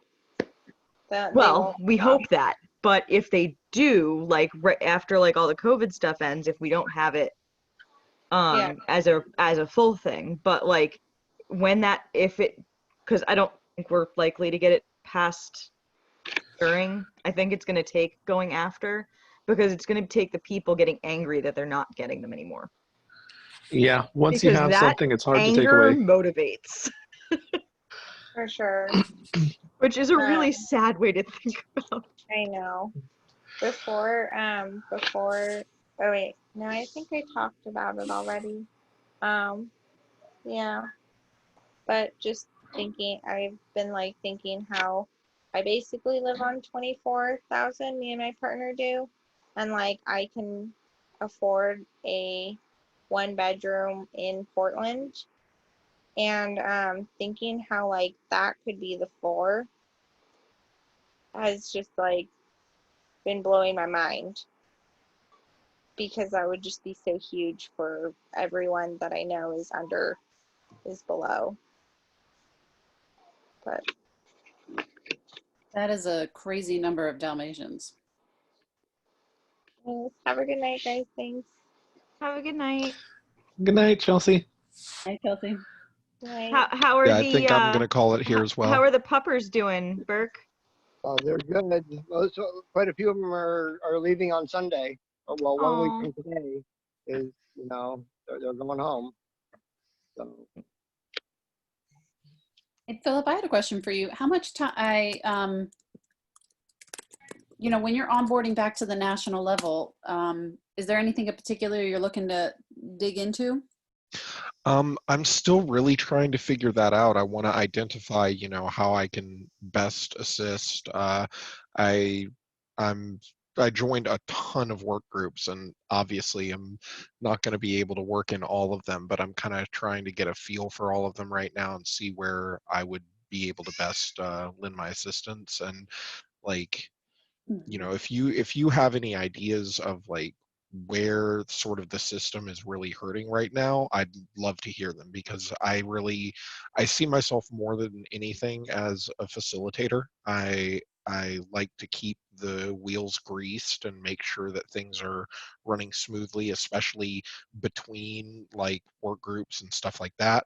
And so that's kind of my biggest focus, but I'm also trying to identify what proper focuses here would be. What did you mostly do during Yang 2020 campaign time? During campaign time, I did text banking. I did phone bank training. I didn't consider myself really great at phone banking itself, but I got myself really acclimated with the training and the ins and outs of it so that I could get people here in Georgia phone banking. I did a lot of event organization and mobilizing volunteers to get out to South Carolina to help with their primaries, which, unfortunately we didn't make it to. But lots of trying to get people involved and generally conveying the message and yanging people. Those were sort of my biggest focuses. Like I said, I did a lot in the text banking campaign when we were doing that, particularly back in the Spoke days. And then the campaign kind of shifted its focus to phone banking and I went down to Miami to make sure I could attend some phone banking trainings live in person, and wound up taking those back here to Georgia, where we had phone banking parties minimum twice a month to just get people out. And I was there training people at basically every single one of them. Nice. Yeah, one of the big needs, and I think like others here can comment on too, is, so we're starting to, people are starting to onboard back to the organization. And, there are certain volunteer opportunities that are, offered to them. But like, as you know, with text banking and other things like that, there's like a support infrastructure that needs to be behind that, so that when people come in, they feel like welcome and quickly put to work. And that's starting to be kind of built out. Like Brenna's doing that for the COVID relief phone banking. And then, there's just other stuff like that. And then another big push is there isn't like a good owner of the regional organizing effort. I've been like sucked into tech world, because I think once we kind of launch the platforms that everyone's going to come on to and kind of drive that as quickly as possible, having that tool platform for people. So I'm kind of like leaning there and leaving behind regional organizing at a time when it needs to do really well, which is, just the basic stuff we've like divided. I had to step back from regional because I need to focus on org structure and vol ops. And so what is regional organizing's sort of like main purpose? What are regional organizing needs to, we've kind of been trying to do this project for a couple of weeks now, but it just isn't getting finished properly, which is, we need to reach out to all the like state contacts again. And, basically there was that Airtable of like, here's all the state contacts. So like within Georgia, I connected with Lamont, and then she was like able to say, okay, here's this whole list from the Yang Near Me map and the Airtable of all the previous Yang gangs and contacts that were in Georgia, and who's still there, and who's kind of going to take ownership of being a city lead, a state lead, and kind of find those points of accountability again. And, because a lot of people were like burnt out after the campaign, but just finding people who are ready to like step up and take that accountability for being like the contact for, now their Humanity First movement chapter. And so we're going to make a new version of the Yang Near Me map. And basically once people, brand themselves, because we're wider than Yang 2020. And so it's an interesting conversation to have, because a lot of people are like, we're all in, this, I don't know, like Texas organically did it, and Arizona organically did it, and like some other places are starting to do it, where they're kind of rebranding themselves under like Humanity Forward or Humanity First movement, whichever exactly they pick. And then from there, we can put them on the map, because we're trying to draw in people who aren't going to be necessarily for a candidate, but then we'll be able to spread these ideas. So there's an interesting conversation happening about like, do people like just rename their Facebook groups, or do they make another one and then they kind of keep, some of them have renamed themselves like Yang 2024, and like I see that Texas is keeping both of them. Like they have their Dallas for Yang, but then they just opened Humanity Forward Texas. So it's like the one is kind of gone a little dormant, and then so Texas and Arizona and Nevada are the states, and California are the states that I've seen that are like kind of the furthest ahead in whatever they're up to. And it's just getting that infrastructure set up again. And so then the tech team is in partnership with that, because I think you probably heard it during the presentations, they are standing up the web page, they're creating these subdomains.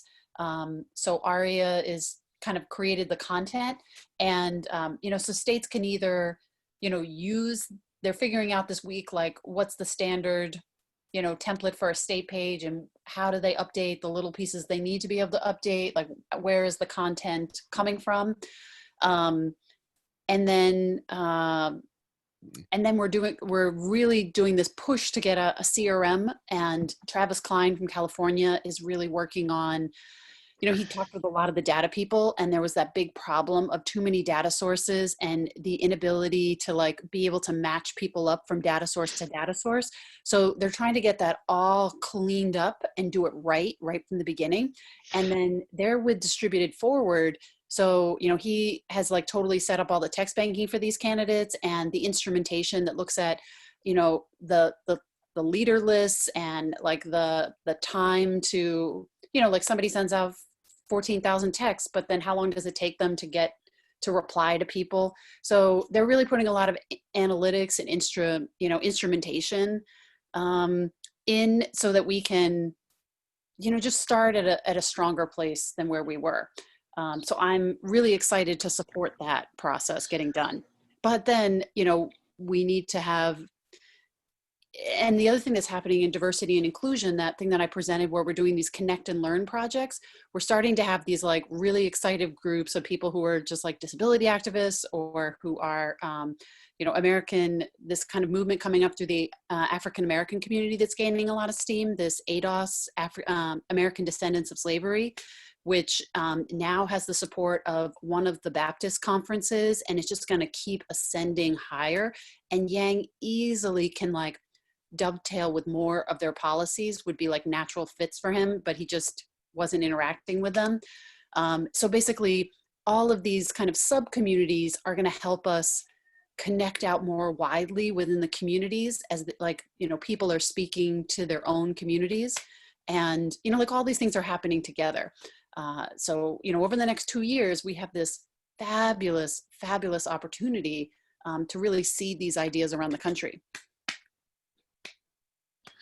Oh, by the way, Catherine, wanted to mention that RAD is now in Hawaii, heading up the Hawaiian Yang Gang project, and they're up and running.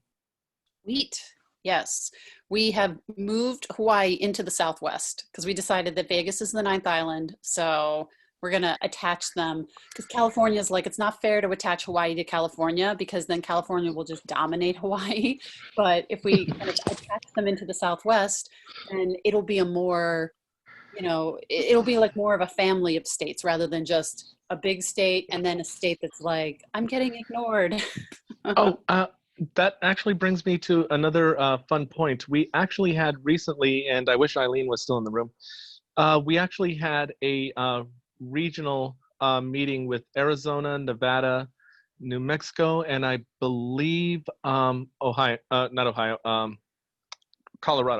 Yeah, I was on there. I went to that just to kind of check it out, and it was awesome. Oh yeah, I think I saw you at the end of the meeting because I joined in a little bit late. Yeah, we're hoping to have those in every part of the country. Yeah, we were trying to get it scheduled for this week, but again, because we don't have the bandwidth to and that's the key thing, the working groups need, as much as everyone's like, I want to run for the board, it's like, we need people who are going to go into the working groups, take ownership, and do work week to week. And, some are doing that better than others. It's fine if people come to meetings and, have opinions about things, but then if nothing happens during the week, we come back and we have the same opinions again the next week. Yeah, it's lost work time. Yeah, and people are just the pace that we're operating right now is not sustainable in the long term. But, the people who can do this and kind of are redlining it, it's the sooner we can kind of launch the organization and get them in a position where they can grow exponentially. This is an area that I'm very excited for with it might be possible for the tech team to help us where, we set things up. I don't know. We're kind of in this land of, is this fantasy talk or is this real talk that we have to settle down? But one of the key things is, not building these things that are bottlenecks. What's so nice about Yang Prints, where anytime someone needed material, they wish the campaign would have paid for it, but they could at least go there, download it, and take it to whatever printer they wanted and get it done. And so having resources like that available for people where we have these community resources and people can find their peers and help their peers in a very efficient way, and then we can scale the way we need to scale. I will say the Yang Gang is probably one of the most unified groups I've ever seen, and we actually look out for each other.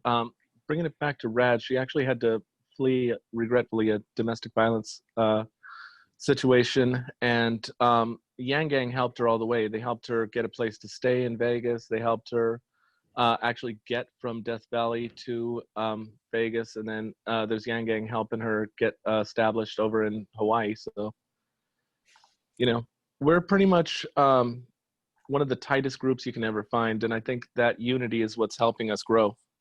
Yes. And so, I guess one question that I have is sort of like, what's being done right now to make it easier for someone first entering the Slack to really figure out what their niche is? So this is what onboarding did, that they changed the GreetBot. So when you join now, there's a new channel, which is the GreetBot kind of sends you the automated message and then sends you off to this new channel, the Zero All Start Here. And in there is a short post, which, you know, could be edited to be a little better, but, you know, it has the current channels and sends people out there. Then the next thing that's happening is we're asking all the work groups to maintain 2 pinned posts, which are like welcome and, you know, status of the channel, where meeting to meeting, they update that. So that way, when a new name pops in the channel, it's really easy to greet them and kind of like say, hey, so-and-so, welcome. You know, you should read this post. This kind of catches you up where you are. And, you know, our next meeting is this time. Here's the Zoom link. We hope to see you there. And it just pulls them in and welcomes them. And, Okay. And so Eileen is setting up a Battle Buddy Brigade channel. It's not open yet, but she's looking to get people to, you know, people who kind of know that military concept of you get a buddy who's further along with you. And then because the GreetBot, you can schedule when it messages people. At a month out, we can have an automated message being like, you know, hey, you know, you take this like feedback survey for us and let us know, you know, just, I don't know, we're looking at how we can get a feedback then. But another thing is we can say like, you know, you've been here for a month, you have very fresh eyes, and so you really know what it's like to be new. You know, would you be willing to join this Battle Buddy Brigade and help people onboarding? And also the Battle Buddy Brigade could be the place that kind of continually drives the improvement of onboarding. Okay, and so then which work group did you say is working on all of this? I'd say organization and management. And then there's a subgroup that meets on 6 o'clock p.m. Eastern time that's called onboarding. And they're doing that.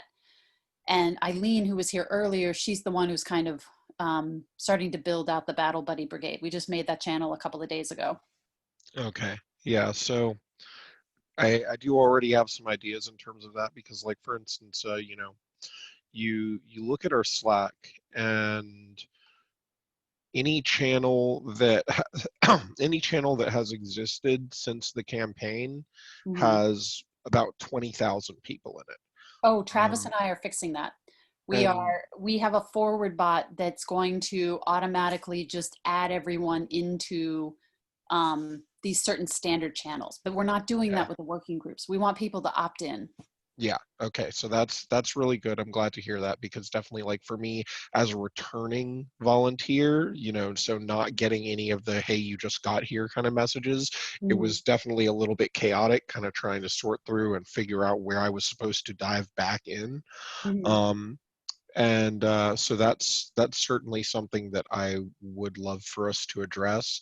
And then I think that in terms of what you were saying about the channels each maintaining like a sort of where they're at when the next meeting is, that kind of thing, I think it would also be good just for each channel to have sort of a little bit more elaborative mission statement for the channel itself, something that kind of relates, you know, what they're going to be doing in general as opposed to just what they're doing right now, and what sort of skill sets, what sort of inclinations would make someone a really good fit for that channel. Because I think that the Slack could benefit a lot from sort of indicating to people who are trying to dive in, like, hey, if this is what you're good at, you would be really great here.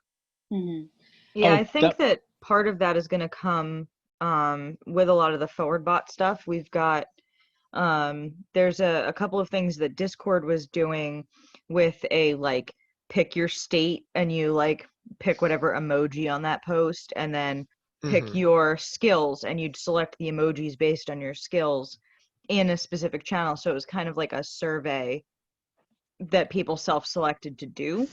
Yeah. So I think that there's, Catherine, correct me if I'm wrong, if that's not still in the plan, but I think that that was part of what onboarding was heading towards as well. Yeah, so I'm putting in the Zoom chat for you. These are like the Google Drive of all the working groups. And one of the ones that's interesting to check out is within organization management comms, there's something called Slack Cleanup. And they have, let's see, Nicholas is a person you might want to, so if you just kind of at this dude, Nicholas, and I think he, you know, is, the name is longer than that, but if you type Nicholas spelled like that, he'll come up. And then you'll see that he, in his profile, has he has some times, like some office hour times, because he's leading this Slack cleanup team.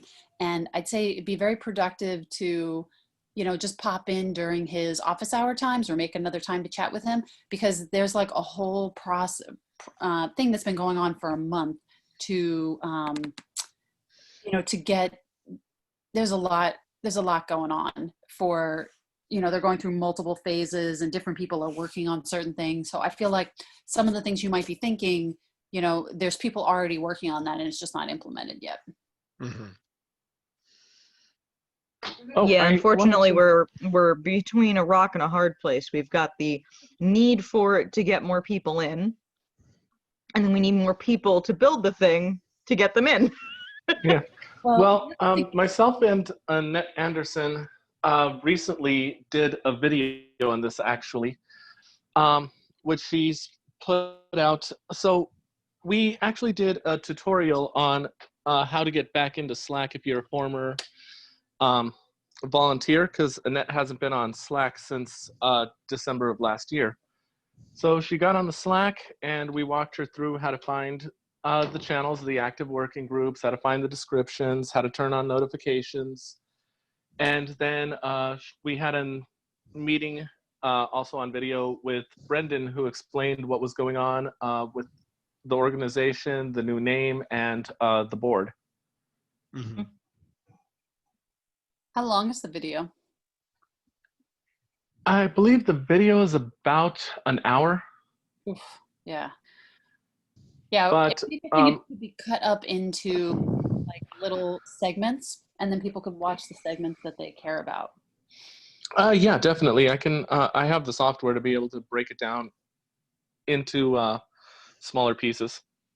Yeah, if you could do that and then put it into a playlist, then we can, because we were starting something like that where it was like a quick shorty intro that it would kind of give this to newer people. And I think it might be possible. I mean, the tech group right now is like doing this super crunch to get us into this new platform.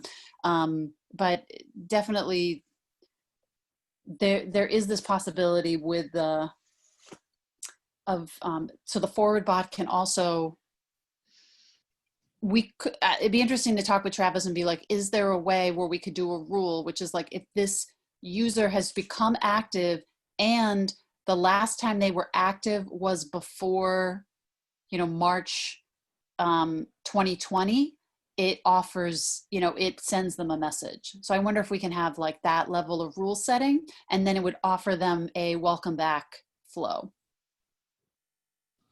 That's an interesting idea. If we can, absolutely, that would be amazing. Mm-hmm. I know that the ability is there. That feature doesn't seem like it would be a stretch for ForwardBot, given the data it's currently collecting, as well as the data the backend has that you've talked about with how many people have been active since X amount of time. Yeah, see what happens is people become active, inactive, active, inactive. So it's like every time they become active, you don't want to send that to them because they're like, I was here 3 weeks ago. I don't need to hear this again. But I think that date of the last time you were active is before like April, you know, March or April of this year. Then it's like, oh, great, people are back. But then it's like the danger of anything you set up is that it can quickly become stale. And so the videos are valuable when they're broken up into pieces, because then you can replace the piece that changes. or just drop it out of the playlist if it just gets stale. That's also super helpful since Slack seems to be undergoing a whole bunch of like visual changes just in the last like couple weeks. And that's why I like what Eileen's doing, the Battle Buddy, where it's like we say, after you've been here a month, then, you know, are you willing to be a Battle Buddy for another month? And then it's kind of this chain of people that it's like, I've been new, I figured it out, here we go.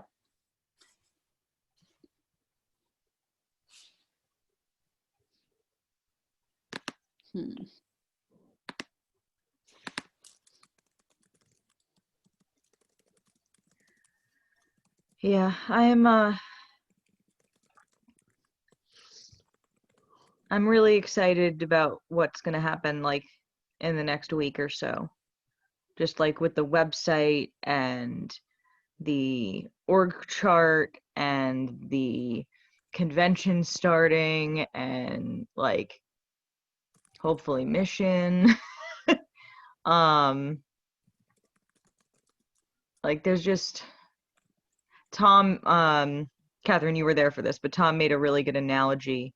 An organization at our stage is kind of like ice in a glass. And when you go to tip it, sometimes it kind of just gets stuck, and then one falls, and then another one falls, and then you get a face full of ice.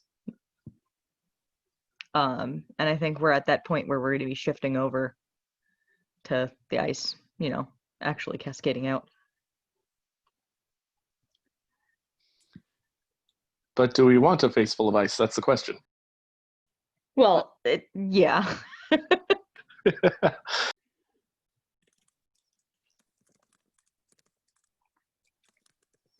Yeah, I think there's better ways to end that necessarily with the like face full, but yeah.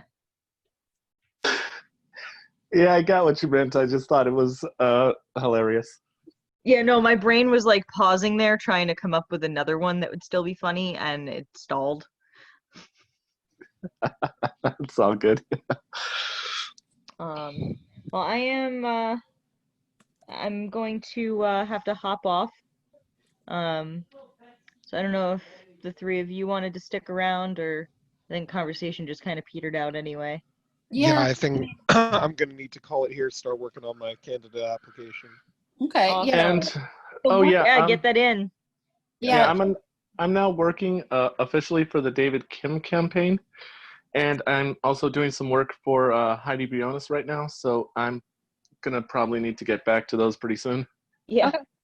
But Philip, the thing that I'd say is, as much as like Slack and things need like tweaking and onboarding, one of the things that I'm noticing is that, you know, I'll be in these meetings within the organization management universe, and there'll be like, you know, up to 14 people there, and they're really trying to like perfect things.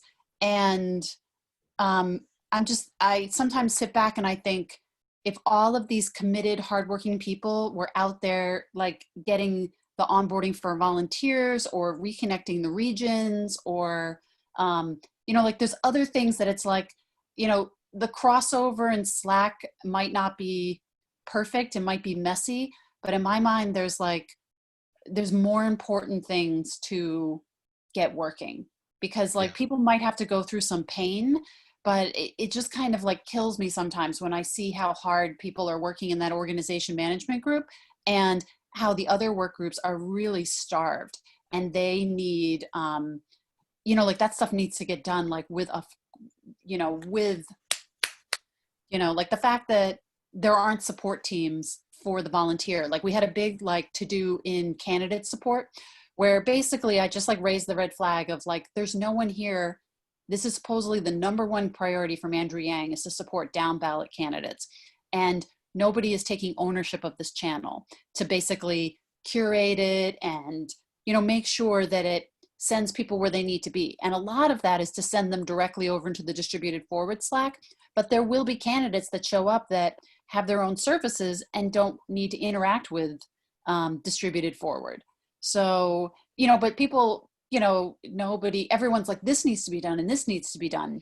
But then nobody is accepting the responsibility to do it. So not saying that So I'm just doing it. yeah, but you can't do it because you are No. stretched thin. So there's a lot of that kind of like needing to set up that infrastructure so that people, because once people get plugged into volunteering, they're happy. You know, like if they're happy and they're supported, then they feel like I'm driving this movement forward. So just that's my fear when too many people are like, I'm going to improve the onboarding process. It's like, if people can get past and out of the onboarding process and become happy, they'll totally forget about it. You know, they'll wish it was better. They'll always give us feedback like this is unacceptable, but they'll stay with the organization and be happy. So that's my only concern with everyone kind of instantly being like, oh, here's the first pain point I experienced. Let me fix that. And I don't know, I just see too many people working on that and not enough people like taking ownership to like drive regional forward. Yeah, I really appreciate that perspective. And so for what would you say are sort of just like the short list of like, what are the key work groups right now that are really starved in that way that you're saying? It's volunteer, regional organizing and volunteer opportunities are the two channels that really have no owner that need it. Like there's people in there, they're posting things, but you know the difference. It's like someone has to not just let it be like a random grab bag that, you know, it's never clear who's presenting about it. It's never clear who's, you know, doing. We already started up volunteer operations as a channel as well. So I'm hoping that we can switch volunteer opportunities to being a approved posts only kind of thing. We can't do that. We're Why? Because it's only professional level Slack. No. I'm talking about like from a modded standpoint. Oh, yeah. All right. Yeah, I mean, the only thing I'll say about that is I have seen you and Tom express interest in this, but my perception is that the board members are too busy to do that and that there needs to be an accountable person who is not a board member. Oh, yeah, definitely. I agree. I'm just trying to start setting up some framework to hand over to someone because I've got a Trello board already put together with all the different volunteer opportunities I could find, and that's what I branched the slides off of in the like 20 minutes I had to update them. There were definitely things that I missed. Speaking from my perspective, and I'm guilty of this too, is there's a lot of people doing this work who don't have the capacity to pay attention to it the way that it should be paid attention to. Yeah. So, I mean, that's the only thing that I see is happening. Like the regional organizing, but more importantly, like how can we activate people before, because like you're about to go into comms really deeply. Like it's very exciting that there are people who are going to manage the social media channels and are looking to like do weekly newsletters and have content, but it's like if we don't execute well and yeah, I'm in comms, but I'm mostly there as a voice of maybe we should look at this thing and do this first. But then I'm not really doing any work in that regard. I'm more just a voice in the meetings. You are trying to find the replacement software for email. Yeah, but I think that's more of just like I like researching tools. It's actually calming for me doing that kind of stuff. Just like I love spreadsheets. I'm very strange. I don't know. Well, I mean, then given whatever that was, I will just say that regional organizing is a clear field that no one is in. And basically, if they could close their mission, because I can @ you on the pinned post for like, this is our mission and what we have to do. And if you just read that thread, it's very clear what needs to be done. It's not rocket science. It's just, we just have to execute and finish. And then, you know, we have, you know, when the website launches, because the website is really supposed to launch in a week. I said 2 weeks in the presentation because you like to give yourself a little flex room. And, you know, if anyone's interested in, I don't know. I think we're trying to not share that too widely yet. Yeah. Yeah, I mean, I would just say that,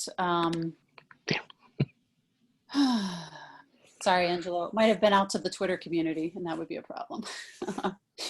Nah, anything that's meant to be kept in-house, I keep it in-house. Yeah. Yeah, no, it's just mostly like the copy is really like hemp copy. We're working on the copy right now, so. Okay, anyways, so I'm going to share it because I think it's interesting for people to see what we're even talking about. Actually, let me not share and load it up and then make the website itself be not visible. Movement.org, subdomain, and how do I make that disappear? Yeah, is the link in the working group? I can look it up in there. I don't think so. Yeah, that one's being played a little close to the chest. Okay. And I think that that'll like go away as the week goes on.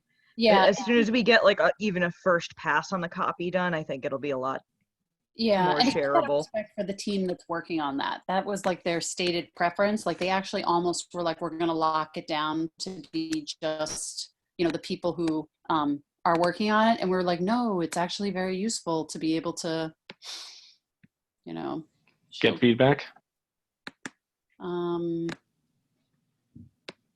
mean, they're getting feedback with people. There's like one of the states already has a subdomain and we're interviewing them about how it works and this, that, the other. Oh, well. I don't know. So I'd say if regional organizing could finish, because like one of the things we talked about in tech is that nobody gets on the map until they finish their update and then they get rolled over to the map that's going to be displayed there, because that would create the motivation. People would be like, why am I not on there? And it's like, because you haven't replied to us. So and then even there are some states that have replied, but we just haven't finished the updating that needs to be done. And so to me, I'm just like, if you could take ownership of that and just, you know, drive it to completion, that would be super helpful. Awesome. Ridiculously awesome. Because I mean, we're going to need regional functional 2 weeks. I think maybe 3, but like we need that pool to start spinning back up again so that we can get all of the contact information for people, not just necessarily for the leaders, but for the contact information they have, so we can start working it into our CRM and like start building, like from the data side, the ability to outreach to all of these different pools of people so we can send the volunteer opportunities out to get people to come in. And it also builds up a lot more momentum for us in terms of building more volunteer opportunities. And personally, I don't kind of like a snowball. Personally, I don't want us to be emailing people when we have nothing to offer them, really. Oh, no, yeah, that's what I mean. But like, we need the stuff to figure out like how many emails is this going to be, and like where are people and things like that. All right. So let's see. They have volunteering, and then volunteering is COVID relief, and then it sends them off to sign up to be a phone banker, and then emergency UBI sends them off to lobby Congress, sends them to the Bail Out the People website, which is where we're doing that. Candidate support sends them off to Distributed Forward, and that might not be the best thing there. And then Join the Movement sends them off to a form that, you know, we have some debate about, but let's see. And then there's kind of working on the branding.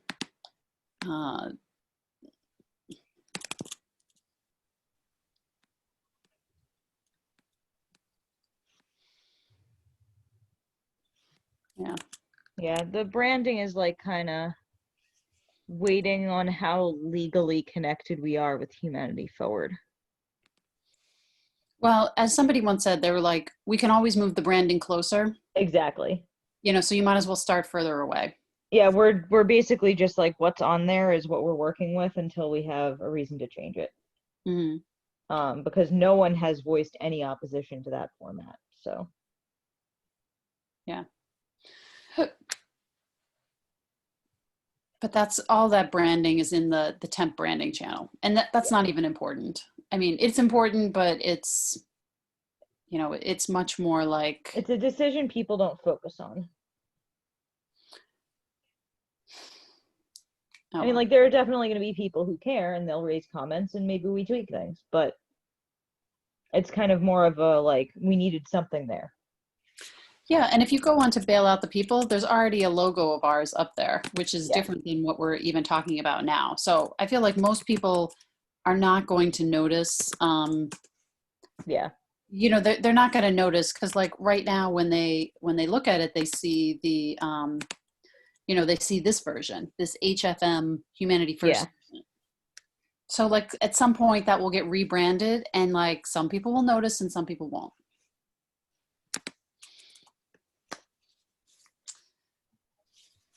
But yeah, we could just kind of keep cycling about this stuff. But in my opinion, those are the two things: is getting the regions to, you know, get to like whatever status they can get to, because there definitely going to be states that, you know, have nobody. I mean, it's interesting. One of the states where we have nobody is South Dakota, and then strangely, we have this high school kid that has like popped into our Slack, and he really, really wants people to volunteer with Democratic candidates in South Dakota to turf out Republicans. And we're like, oh, are these candidates, you know, do they align with any Yang policies? And he's like, what? I don't know. And we're just like, well, that's kind of important to us. And he's like, you know, like he can bebop around the Slack, but he's just like on a different mission than we are. And so there may be, he just couldn't grasp the difference for a bit. I couldn't quite tell if he was like playing a game where it was like, I just start to escalate, and then eventually people will be like, oh, let us do what you want so you're not mad. I mean, it's not like it's not enough. It doesn't rise to the level of anything in particular, but I'm just like, you know, that's why I started replying to him in very short things, because I was like, okay, what I wrote to him was too long. Mm-hmm. And then I wrote him something short, and he's like, you know, do you think I'm stupid? Are you trashing my ideas? And it's like, no, dude, not at all. And then he was like, I forget what the next one was. The next one was, why do you want to get me to join an organization? And it's like, we don't care, dude, but you're asking for help and we can't help you. So we're suggesting places you can get help. And, you know, we'll just see what comes back. But yeah, I'm just like, I can't, you know, the other thing I had was like, I don't know, whatever. We'll see how it plays out. But he's like posting in all the channels all over the place as if he's going to get different answers somewhere else. And I'm now to the point where I'm going to start removing his posts when they start showing up in the wrong channels and being like, sorry, I had to take this out of mission and vision because you asking for candidate support is not related to mission and vision. Keep everything in the candidate support. And everyone's just going to keep redirecting you back there. Mm-hmm. So. Yep. Yeah. Well, on a side note, another interesting idea that had come across my desk recently, I thought I'd share. Mm-hmm. So this one was brought up by Faye Koo, which was that we should host, similar to the way Humanity Forward does the Humanity Forward hangs, we should host Slack town halls for the general public on UBI. And since most everyone in the Yang Gang has become a self-educated UBI expert, we'd be able to actually take on that role, and each moderator to a room would work with like a group of 5 people coming in and explain to them the benefits of a universal basic income and address it specifically to them and their needs. Do you mean like a Zoom town hall rather than like a Slack town hall? Yes, Zoom town hall, sorry. Okay. Yeah, for sure. The basic income, I think they're doing those kinds of presentations now. And it seems like the basic income movement might be a great place to host that. Yeah, I'll talk to them about it because I've been in at least a couple of their most recent meetings, although I'm usually quiet and in the background because I don't have a lot to contribute and they go quickly. But do you mean the income movement ones or? Yeah. Oh yeah, because there's also basic income movement. Yeah, because this is okay. in Massachusetts, Alex, whose last name I'm forgetting, because he'll always share us links of like, here's the presentation I did. And they're just like, awesome. But I'm thinking, I don't have time to watch this, but still awesome. Yeah, he's doing some really awesome stuff. They just had their 100th episode / meeting because he was meeting like completely in person before, and then YouTube decided they were going to delete his channel. So Ouch. he's been recording things a little bit more than he was before. But why? Hold on. How does him recording versus not recording? because he was putting them like right up on YouTube. He wasn't like saving them to his computer or anything, so he didn't have most of them. Oh, they were all like live streams. Yeah. Yep, that is a bummer. It's very disappointing to see some of the moves being made by these tech Well, companies. so the YouTube thing was he got caught in the bug that was going about YouTube. There was some reporting system that got like way out of hand and no one was in the office to change it. Mm-hmm. So it got really pulled out of alignment with what YouTube really usually does or even means for that tool to do. It just kind of ran away from them and they didn't have people monitoring it close enough. Yeah, usually, like I've seen something like where people talk about like big cloud farms. They're like, when too many computers report that there's something wrong with them and they need to be re-imaged, it's like you have to like just stop that process and send a page to a human because if something is not quite coded right, if 10% of your cloud is basically like, I need to be re-imaged, there's something wrong with me. Yeah. Oh, one of the videos that was posted on that YouTube channel is specifically about Carl Winderquist, which we got because he is a professor and also a UBI advocate. So yeah, he's one of the speakers that we have. In fact, he was the one I announced earlier today. Yeah, Carl's been on the Boston Basic Income stuff. Actually, it was his video that got put up was the last video. Oh, really? Yeah. Like they announced that Carl was going to be on there and his YouTube just went poof. Oh yeah, that's when they're like, oh crap, someone that actually has some credibility. Gonna stop this right now. Okay, so my question for you, Angelo, is I've heard a lot of these great speakers, and so you have a great roster, but what I haven't heard is kind of what Stacy brought up in the one meeting I attended, which is that, for people to speak in front of Congress, usually it's like in a committee attached to a particular bill, and she was saying like 3 to 7 people is what's typically common for them, and that she felt that they would only be talking about emergency UBI right now and not general UBI. So I'm just wondering, like, given her feedback that time, like, what is the Senate committee bill, like, because you've done that fabulous work to get like a fabulous speaker roster, but how about I'll be honest, our speaker roster is not looking too great. We have Andrew Yang, who has reported back saying that he is interested whenever we get this invite set up. Mm-hmm. We have Carl Winderquist. We have Scott Santons. And then we only have like 2 active speakers past that. Like most people haven't come past the first meeting. I just keep having conflicts. But I mean, that's kind of the point that Stacy made, is Congress is not going to give you a lot of time. So you probably won't be able to get more than that. Well, we're looking with the assumption that each speaker is only going to get about 2 minutes. That's the assumption that we're going to be operating on for the at least immediate future, unless we are able to negotiate for more time with Congress. But I mean, where are you trying to get in? Is there a specific piece of legislation that you're in a particular committee? Like, we're looking at the current bills that are on the table, and we're actually sifting through them. But to find the ones that we're actually going to be supporting now, as for the committee, it's going to be the Ways and Means Committee, most likely.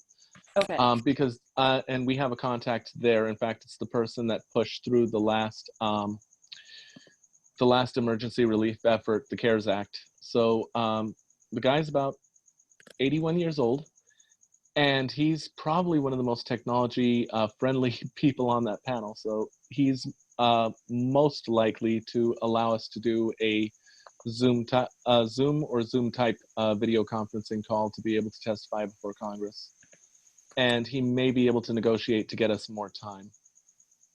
But to the point, as far as the amount of time that we may have, Jacqueline has also testified before Congress on issues before, and she's managed to get quite a significant amount of time. So it varies depending on what exactly we're trying to push and the time allotment that we're given by the committee. I'm just got to break in real quick. I really got to get going now. Thank you guys so much for your input, and I hope to see you a lot more, all of you. Yeah, for sure. See you later.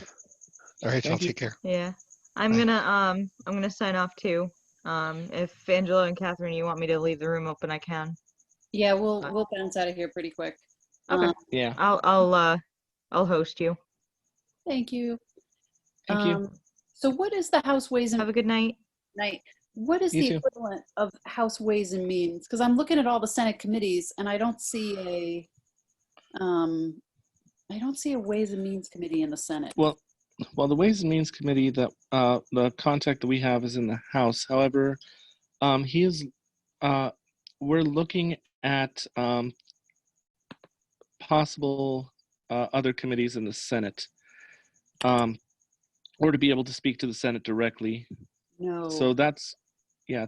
They're gonna which let is, I don't know, but again, this is like at the feedback I think that Stacy was trying to give you is that, you know, are you going to have standing to be able to speak to the whole Senate versus a committee? And she was trying to say, you're going to be able to speak to a committee. well, I know Jacqueline was able to speak to the Senate as a whole when she was able to testify. That's why we're kind of looking into both aspects of it, because Jacqueline testified over 10 years ago on behalf of, and she testified before the whole Senate on behalf of childhood human trafficking victims, which she herself is. So she knows that there is a way to be able to do that.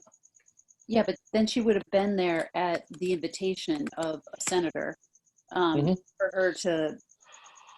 And the way to do that is you simply request an invitation from the senator's office, but specifically you don't. You request it from the senator's staff, and then they see when open communication like that is being scheduled and what amount of time, etc.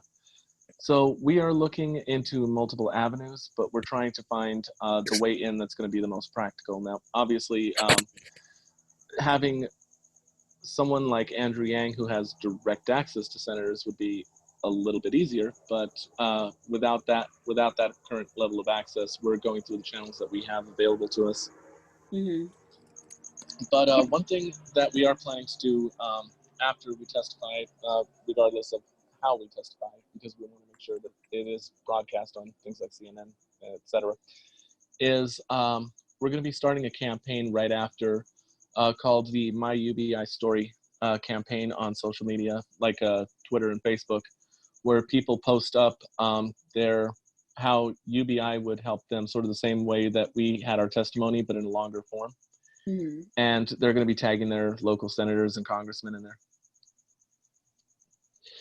So that's our follow-up plan to keep the pressure on. Nice. But yeah, the other. I'm thinking like, because you were saying like, oh, let's have to present this next week. And it just seems like until there is a clear, I mean, I don't know, like this is not my area, but just is my concern as someone who's like a bystander on the side, is like until there's like clearly a way to get invited and brought into the Senate, it's not clear that the Senate is going to give you any time. You know what I mean? Like that's just what I'm looking for, is like, what's the clear indication that you're going to get an invitation? Well, there's two things that we have going for us. One is that we know we have access to certain staffers that we know have Congressman's ear. Senator Jayapal is one of them. And they've been waiting for a letter from us, but we were supposed to be doing that, setting up that letter with Income Movement, and that kind of got put on the back burner by Income Movement. Mm-hmm. So we're kind of trying to figure out how to get that moving again. Can you write the letter without Income Movement? Huh? Can you write the letter without Income Movement? We can, but Income Movement's name actually gives it a little bit more punch to it. Mm-hmm. But that's what I mean. I wonder if they might not want to do it. That's possible too.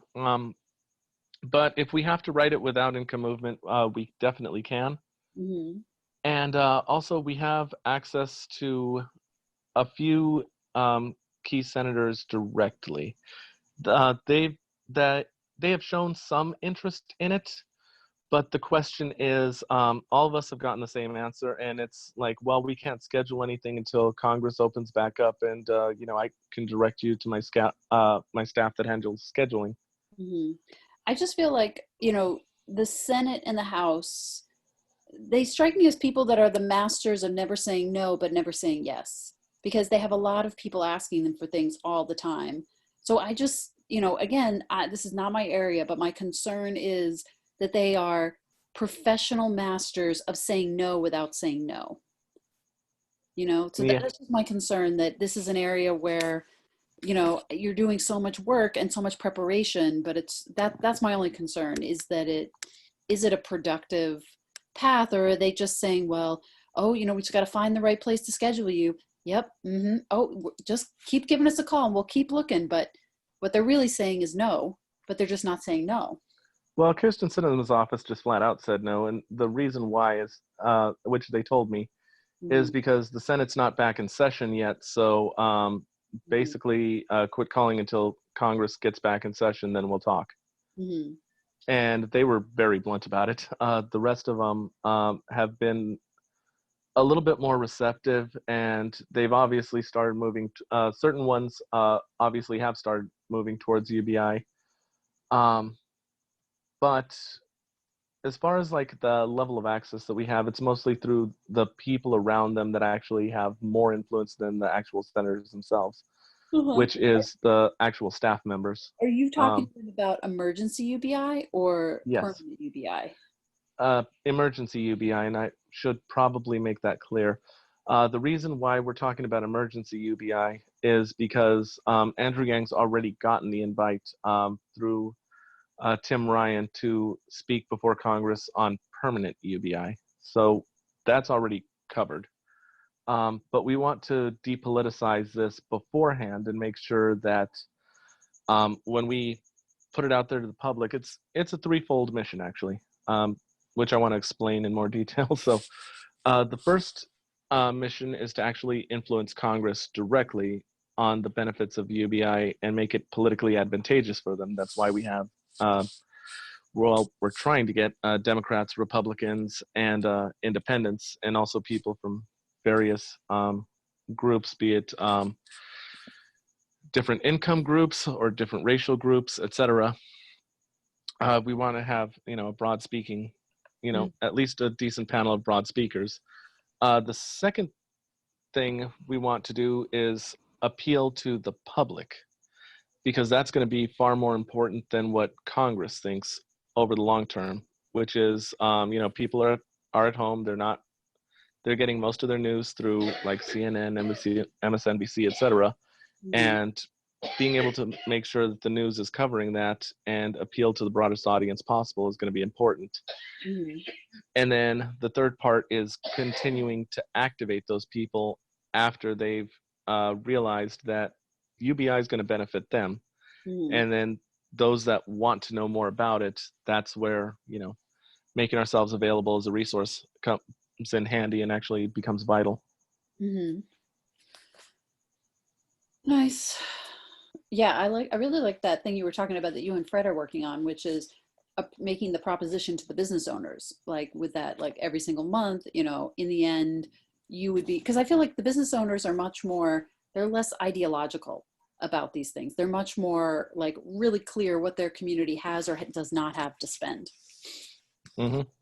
Yeah, because they're trying to balance their books. Mm-hmm. And, you know, a lot of them are taking on massive debt right now because the CARES Act didn't really help businesses. It said, okay, you're going to get these huge loans at low interest rate, but you know, you still have to pay them back once we open up the country again, and those loans are going to be due very quickly. So even though it's got a low interest rate, it's still accruing interest. So a lot of businesses are going to be trying to scramble to get as many customers through the door as possible to make up for those losses. So that's an issue that they're going to be looking at and saying, well, that's my bottom line right there. And, you know, especially if you're a small business, you're going to be looking at this and saying, you know, I don't know if I can keep my doors open. Yeah. Gold's Gym just recently closed most of their corporate gyms, and right now are only working on franchises. So a lot of businesses are feeling the crunch right now. And then it's interesting to think, like, will they just be able to reboot? I don't think they will, because it's not just the businesses that are taking on massive debt. Well, the CARES Act was a nice little boost for a month. It's a one-time payment, and the Republicans are already saying that they won't even consider doing a second payment. So that creates a weird issue where people have to choose between going to work and putting their family at risk, or staying home and staying safe. Now, a good portion of them are going to say, well, the risk to my family is too high. I'm just going to stay home. And that is going to affect businesses for a longer period of time. And also people, they got bills piling up. I mean, $1,000 was great, but it's not, well, 1,200 was great, but it's not going to keep the car payments going. It's not going to keep the house payments going or the utilities. So people are already taking on credit card debt and other things like that to survive in between being able to get help. So businesses have massive debt, the public has massive debt, and no one has money to spend. That's true.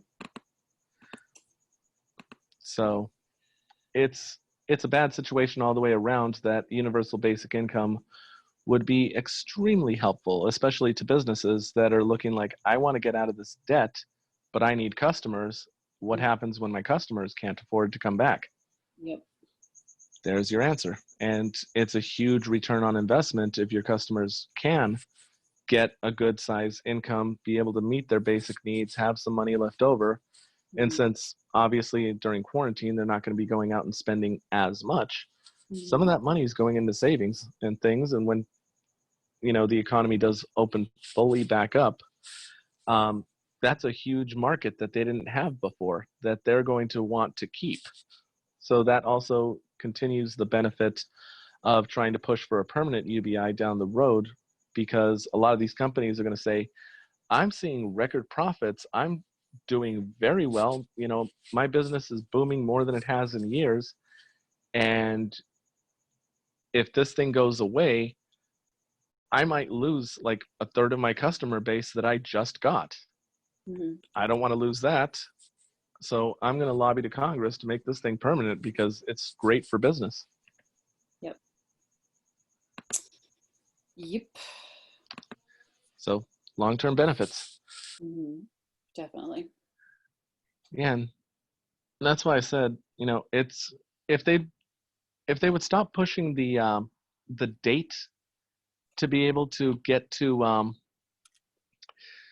the date to open up Congress, or at least allow it to be done through teleconferencing or whatever, because Mitch McConnell is the one holding that one up. We would be able to get a lot more done. It's just until Congress has officially opened up and starts scheduling things, there isn't much we can do, because we've some of the senators that we've talked to and we explained the benefits to states. We explained the benefits to their citizenry. We explained the benefits to their local businesses. We explained the benefits to their rural areas. I mean, myself and Hannah have been on the phone with people for hours, and they're agreeing on every point. And they're like, yes, we want this. This would be amazing. But their worry is, would it be politically advantageous for them, especially a lot of conservatives, Mitt Romney being one of them. They're like, this is great, but, most of my constituency may not see these benefits right away, and there's no way to advertise it to them. I'm like, this is why we need this invite. And they're like, well, I'll put it over to my staff to get you guys scheduled once something comes up, but I have to wait until Congress opens back up. It's like, well, get us there. Yep, for The sure. benefits, yeah, it's like the benefits are all there. You guys, this would be great for you, be great for us, be great for the country. Just let's get that scheduled. And unfortunately, it's, until Congress officially opens, there's nothing they can do because there's rules in Congress that they have to follow that are very strict on when and how and where they can schedule things. Yep.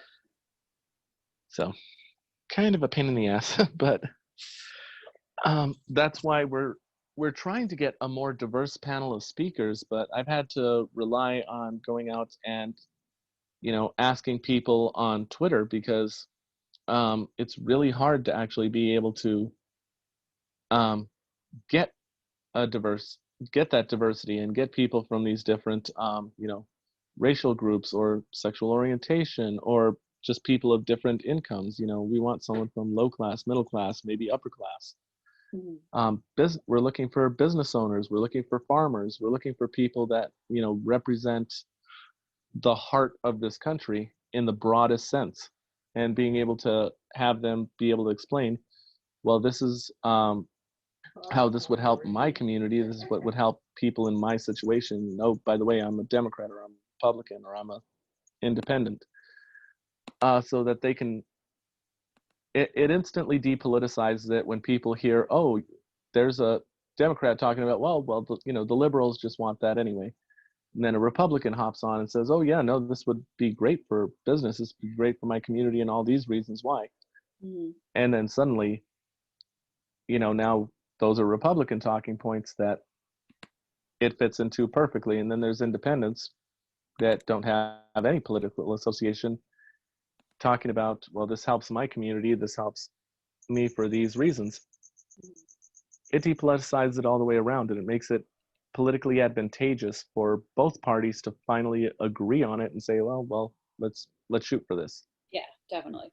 All right, I gotta bounce, but to be continued. And that point that you made in the about reaching out to, I forget, I can't even remember what it was. There was some point you made about talking to conservatives, and maybe it was like talking to business owners.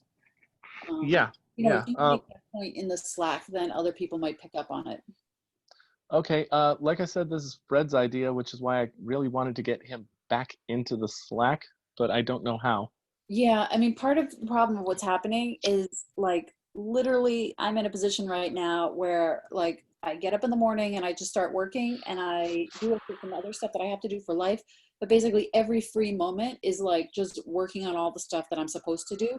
And there's a lot of stuff that I'm supposed to do that I can't get to. So the Fred thing is complicated because for some reason there's a blocker issue that came down from the campaign that he is out. And what they said was that, in Brenna's opinion, I mean, actually, I don't think this was from Brenna, this was from somebody, where they just said that a lot of times people were getting these blockers, they were just like, they're completely bogus and stupid reasons. But because it came down that way, not even from Andrew was out on the road, this just came from the campaign. So it's like there's a short list of people who are out of the Slack, and because there's like a lot of them, we've just been like, let them in. But because this one is like one of those issues that you just can't hand wave away, I don't know. I'm not even like supposed to be speaking about it with you because, it's not you, it's him. So, and I am like probably fourth hand to this. So I don't know what it was. And so I don't even want you to tell him anything about that, except because all it's going to do is just make him mad. But I mean, what's happening, just so you know, is that what we're going to have to do is we're going to have to like connect with Erica and say, you know, our understanding is that, you know, person X was, you know, blocked out of the Slack and it came from the campaign, and can Andrew clear that? And, you know, is it an issue that can be cleared, or is it not an issue that can be cleared? And the other thing too is, which is strange to me, just because during that time, Fred was literally on the road driving behind Andrew's bus. yeah, that's what I'm saying. It did not come from Andrew at all. It's like, you know how there was a difference between who was the New York office and who was, you know, the traveling team? Yeah. It has nothing to do with Andrew.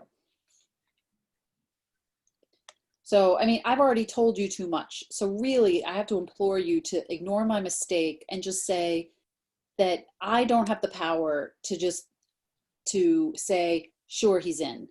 And so for me to be able to do it, I need to like get organized and go up to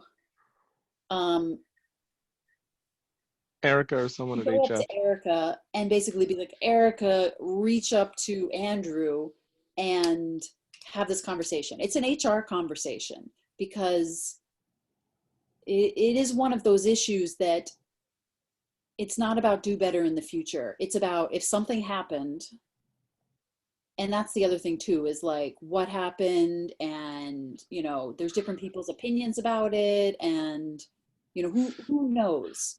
I don't even know anything about it, but it's not one of those issues you can just basically be like, I don't know. It's just one of those big issues that you just can't handle. I can already kind of guess what I think it is, just knowing the way that Fred talks to people. I imagine that his blunt way of talking, particularly to women, probably got him flagged. That's just my guess, but That's the thing. Like, I don't even know if the person who raised, I mean, I don't even know anything about it. Like if it's multiple things or if it's one thing or whatever it is. And I mean, overall, like our society permits things which really shouldn't be permitted. So it's like this whole gray, messy area. So I don't have enough information. And so it's almost like it has to go, and we just don't have that connection to, I feel like probably the best thing for them to do is to have the board members, when they meet with Andrew Yang, which is 2 weeks from now, kind of pause the recording and say, we don't have enough information on this. We need you. It's like, this came down at some point from campaign and it was attached to like a major blocker issue. So, you know, obviously if it came down from campaign, there's a record somewhere of like exactly what kind of investigation was done. Are these credible things? You know, is it just somebody was like, well, let's just block them because, you know, somebody's unhappy? You know, like, what is it? Because this person is very, you know, very committed and in the movement, and it's weird for us not to be able to bring a person back in the movement unless there's a reason. And if there's a reason, we need to know it so we are not like in this limbo. So yeah, that's what I'm gonna recommend that they do. And what I'm going to request of you is just to don't even tell him about this conversation that you and I just had, because what I just did is wrong. Like I should have just been like, I don't know. But and the no, thing is, I'd rather know the truth and at least just you know, Yeah. keep it under wraps. in reality, I'm just too busy to follow through on it. And I'm also not on the board anymore. So I'm not even indirectly in the room. But that's what I'm going to recommend that they do. Or maybe they can do that in their meeting on Monday with Zach, where they're just like, all right, off the record, pause the recording. We need some clarity on this. And, you know, maybe that's a good thing. Because Zach also, I think Zach could do it too. So basically, I'm going to go ping Brenna and ask her to put that on there. Because it's like, we need a decision one way or the other. Like, did is there a documented thing? And not that we even need to know what the documented thing is, but you know, there are some things that we can't hand wave away. But in the meantime, you know, the calendar with the Zoom meetings is out there. So he could just pop in on any of the working group meetings he wants to. And like, Yeah. that way. Well, I mean, if that's a possibility, then yeah, absolutely. It's just I want to make sure that because like, what does he want to do in the Slack? Because I mean, personally, I find like a lot of people come into the Slack and then they kind of are like, ugh, they leave because they're just like, well, too much, basically, Fred had a few things that he had wanted to do because mostly I had asked him to come back into the Slack because what he wanted to do was two basic things. The first is he wanted to be able to, you know, share some of his ideas with the board, like the one that just came up, and get some of his ideas out there so that it can be discussed among the Yang Gang. And the second thing is he wanted to be able to attend our meetings and see the documents and everything like everyone else. Because right now I'm having to send the meeting agenda, the Zoom link and everything for our regular meetings into the Slack channel, and then I have to message him all that separately. Like, this is when we're meeting, this is information, this is how you see the last videos that we just recorded. And it's kind of difficult trying to corral everyone at the same time, whereas if they're in a central location, it's a lot easier to just put up a post and make sure that everyone's on board. He's interested in the temp, you know, the Yang Gang Goes to Congress. Yeah. Okay, so Yang Gang Goes to Congress. Let me find where. Angela, watch out for the snake next to your foot. Watch the snake next to your left foot. Let's see. Proposal. Announcements.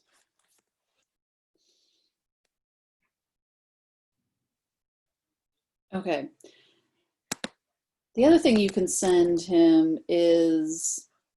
Okay, sorry about the ear blaster there. There's a rattlesnake next to me that I need to move away from very quickly.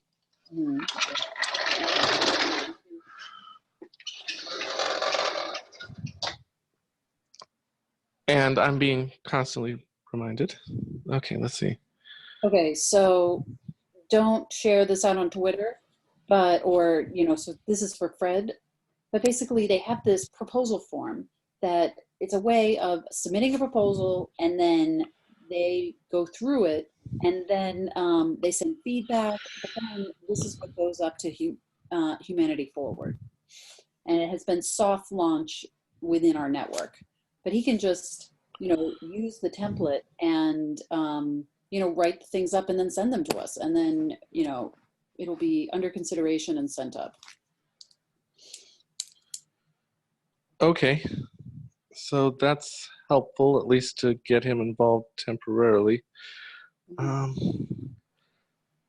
am hoping that we are able to get him back officially into the Slack. It would be nice for him to be able to keep up with the meetings and what's going on at the top level rather than hearing it secondhand, because that's what I you know, mean. he's still working with the Yang Gang. He can subscribe to the Google Calendar, you know, and as long as you get your meetings on the Google Calendar, then he's got the Google Calendar on his calendar.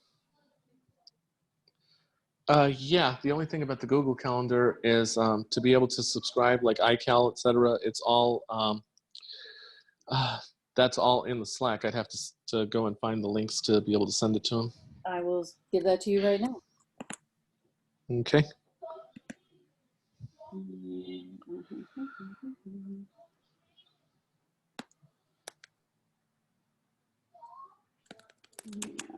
I mean, the other thing is, since we're no longer part of the official campaign anymore, do the rules that applied during the campaign still apply?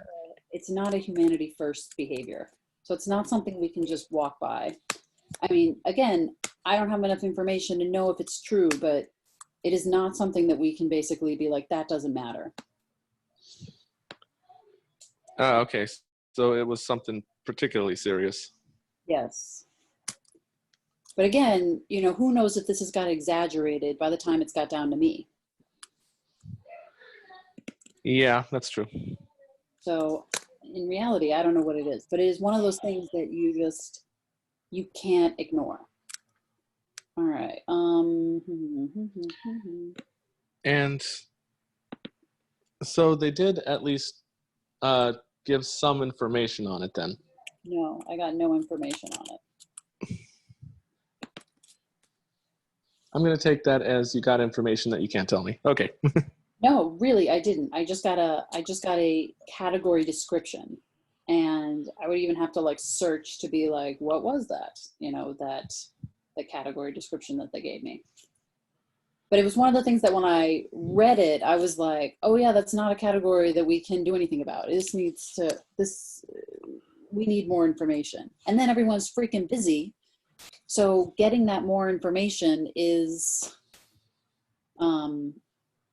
it's a long process. And again, because there's like so many other things like jumping up and like grabbing you by the throat, it's not the thing that I personally have invested my time to go through the long multi-person chain that it's going to take to get that decision. And then like the same thing going on at Humanity Forward is, you know, their hair on fire trying to deal with all the stuff that they've bit off and chewed. So, I mean, they don't even know about it yet. So it's not even like they're not doing anything about it, but. Yeah, I can see the frustration there just simply because. It's frustration. I mean, like I can appreciate like where you and he are, but the thing is, yeah. So what I'm going to do is just request that the board put it on their agenda with Zach and basically be like executive session time. And, you know, and it's like, we need a determination from you one way or the other. And I kind of don't even want it to be Zach. I kind of want it to either be Andrew or Erica that gets this. Yeah, I would, you know, honestly, why not just ask Erica, just send her a private message and say, hey, you know, we have this block on, it came from the campaign. Can you look into it and give us a response if he's clear to return or what's going on? Yeah. Because I feel like she'll go and look it up, find out what happened. I don't think she can look it up. She needs to go. And like a lot of the people that did that are gone. You know what I mean? Like. But they still have access to the old emails. And well, yeah, they do have a somebody can log into Help Scout and search. Yeah, because Erica's job during the campaign is she was the one running their tech, so she's the one that set up the company emails and everything, so she has administrator privileges. Yeah, but what's happening is that account is getting shut down and they are just getting an archive, and they requested that the archive be done in a way where it's not searchable because they're like, yeah, we're just keeping this for completeness. So. Okay. Well, she could always bring up the issue directly to Andrew, because I know Fred has Andrew's phone number directly. Like he can call or text the guy anytime he wants. I know, but the thing is, if you tell him anything about this conversation and then he goes to Andrew, no. Andrew, this is what somebody said, you know, like I am really seriously regretting having this conversation with you because it's like one of these things, like, the cat is out of the bag, because when you talk to him, you're going to like, you have more information. So what you say is going to shift. And then, you know what I mean? Like I should not have had this conversation with you because it is, I mean, what I should have done was just say to you, you need to address this directly with the board because I'm not on the board anymore. And that would have, it would have put the pressure on them to get the answer. Yeah, but we're playing this very long chain of telephone game, like where you need me to do something, I have no power to do it, so then I have to get them to do it, and then they have to decide to do it, and then they have to bring it to either Erica, Zach, or Andrew, depending on what week they do it.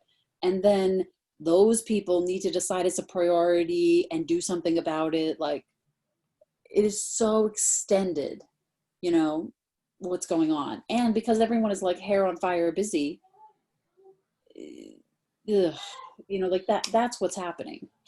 Yeah, well, the only reason why I'm suggesting that you go to Erica is because obviously I can't, because this conversation did not happen. Mhm. But the reason I But had see, I can't go to suggested, Erica because I have no information about it. You know, so like I can't even tell her what the problem is. I need the other people, you know, the previous, you know, that they don't even have the information. They were just told what to do.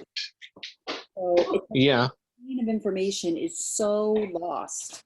I'm gonna take a bath or yeah, that's the problem. So, Mhm. I Well, mean, at least Erica would be able to get a determination from Andrew, because Andrew, I know, would be able to go to the appropriate person and say, you know, can you look this up for me? but it's not saying that Andrew, whatever. Yeah, it comes down to Andrew. But in the end of the day, Andrew could make the wrong decision because there's a reason why like companies end up sweeping certain things under the rug. And you know, but at the same time, you know, that's his to do. It still could come back and bite them later. Understandable, but I mean, with Fred being so visible on the campaign, still being interviewed, still being, you know, pretty much like a celebrity in the Yang Gang at this point. Like his face is everywhere. Most of the Yang Gang still has a high opinion of the guy. I don't know if it would make much of a difference, but I would say that that he would still have the final say in it, because at least if it goes up to the top, he can get the information at the very least and be able to make a determination. Because at the end of the day, I mean, it is Andrew's call. Yeah.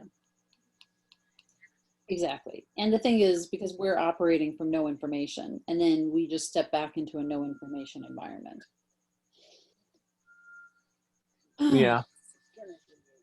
All right. Anyways, I gotta go. I'm exhausted. And I will ping the board and tell them to put this on their agenda. I'm gonna recommend that they put it on their agenda for when they're dealing directly with Andrew, because I think it will help us avoid the situation where, because we can't ask Erica or Zach, hey, did you ask Andrew yet? Hey, did you ask Andrew yet? We can't pester them. So the only way that we know that it gets to Andrew is it's said directly to Andrew. Agreed. So it's not happening Monday, and it's not happening the following Monday. It'll happen the Monday after that when Andrew is there. Because then Andrew will definitely have heard it and can't unhear it. And so there won't be this mystery situation where it's like, I don't know, you know, did they, like the same way I was too busy, you know, everybody else further along is going to be too busy. Yeah, agreed. That's what I think is going to happen. That's going to be my recommendation to them. And so basically what I would say is set an alarm for 2 Sundays from now, like somewhere, to like basically pester me again about it.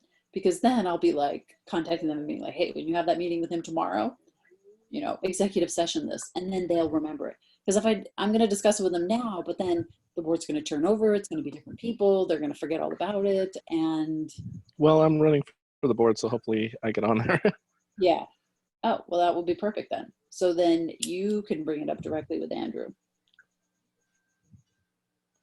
Yeah, assuming that I get the spot.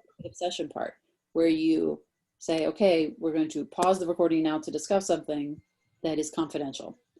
Group, and then, and yeah. I mean, I shouldn't have even been discussing any of this with you. So the fact that you even know anything is, I don't even know, like what you're gonna say that like, well, how did you even know about this? And it's just like, well, they're unable to reactivate him, and it's something that has to go up to the level of. Yeah. So I asked around and, you know, found out about it. I won't say who, but I found out about it. I didn't say that. I would appreciate it if you just said that we asked to reactivate Fred, and they said that they could not do it yet, and that they needed more information from Humanity Forward, and that's all you know. Okay. I can work with that. Yeah, because that's legitimately enough information to be like, well, obviously it's something serious. If it needs to go all the way back up to you guys, So you make the final determination. Is there some reason why Fred cannot be in the Slack or not? And then, we hope you will give us an answer in the next couple of days or within a week type thing. And then it's up to them. And it's just, if they're kind of like, well, you just say he's one of your most high profile people and he's doing so much work, and one way or the other, he just needs a direct conversation. It's like he's either in, or if he's not in, call him and tell him directly yourself. Like, don't have it like go through a loop-de-loop. There has to be a reason. It's kind of Kafka-esque otherwise. They're trapped, but there's no reason why they're trapped.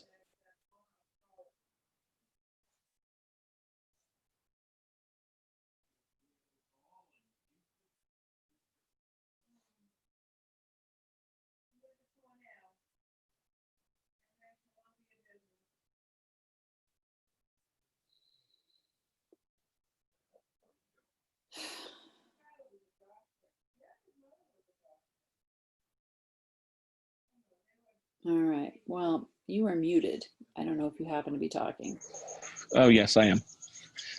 I said, so, yeah, if it has to come down, I'd rather, Fred hear about it directly from Andrew and no one else. Exactly. But, yeah. Did you want me to remind you to have the board ask it now, or or do you want to wait until I possibly get on the board and see how that goes? Either way is fine with me. Whether or not you get on the board, I'd say the time to remind anybody about it, and you don't need reminding, obviously. If you're on the board, you'll do it. But if you're not on the board, then remind me Sunday, like that Sunday before their meeting with Andrew. And Okay, so on the 24th. yeah. And then Okay. basically be like, it's going to be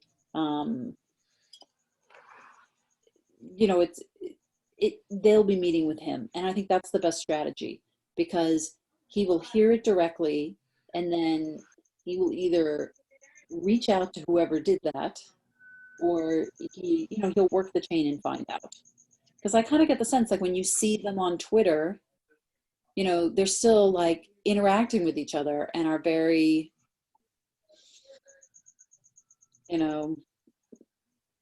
Yeah, I mean, Yang still texts Fred fairly frequently, so. yeah. So I feel like this is the best way that preserves, because we don't want Fred being like, hey, your volunteer organization won't let me in. And then Andrew being like, what are you doing?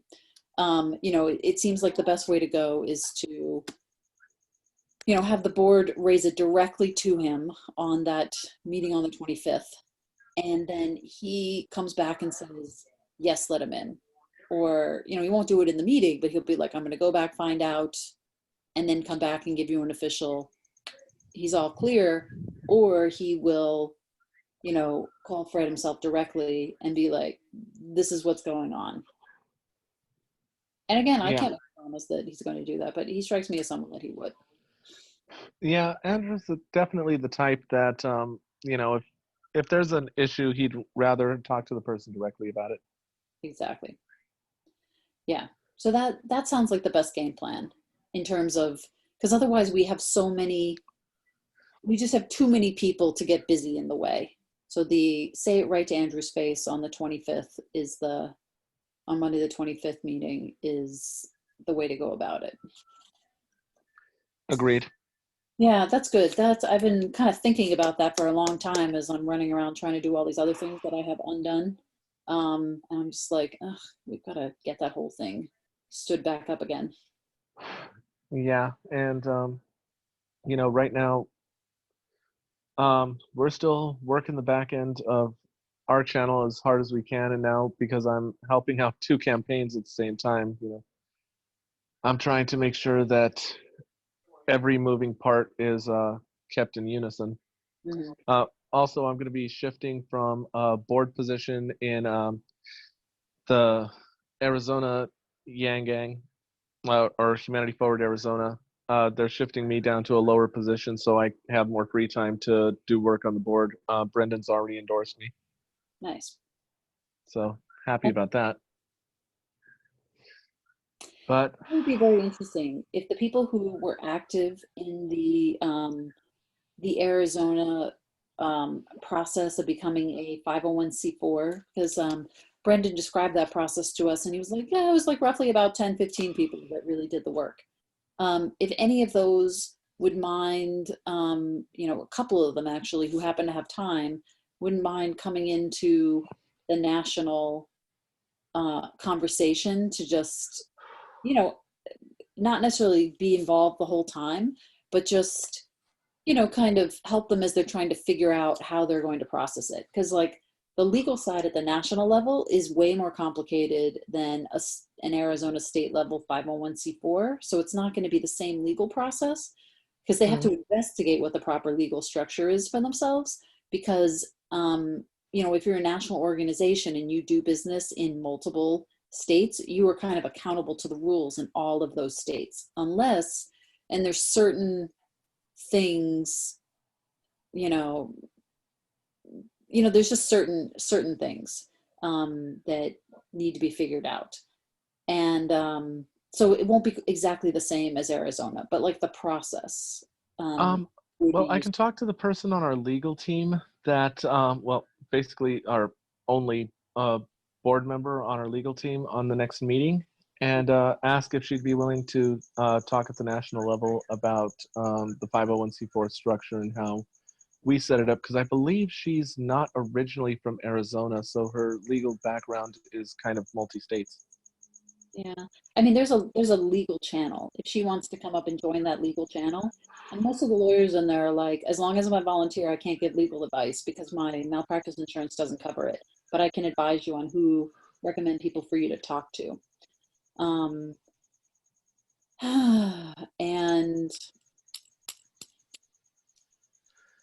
yeah, it's not so much the legal thing, but it's just like the process that they went through.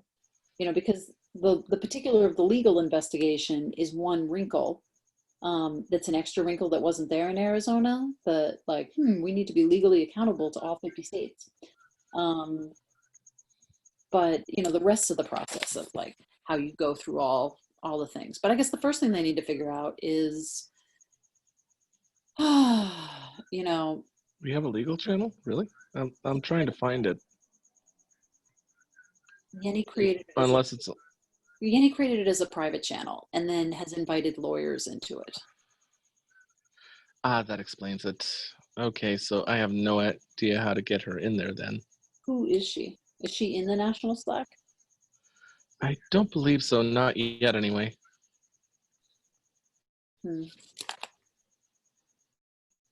Yeah, she's mostly just here local.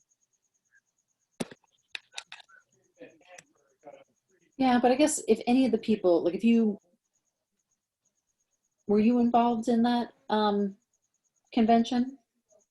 Yes, I was, yeah, that's why I'm on the board. I was one of the people involved, and my name's even signed on the legal documents. Yeah, and my understanding is that you guys made a separate Slack for that. And then are you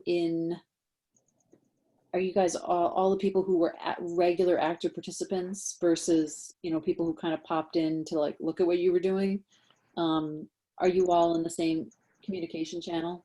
Like, are you, because I imagine Slack has gone dead. We've actually, that Slack channel is now defunct. We're actually moving all of our management efforts over to Discord.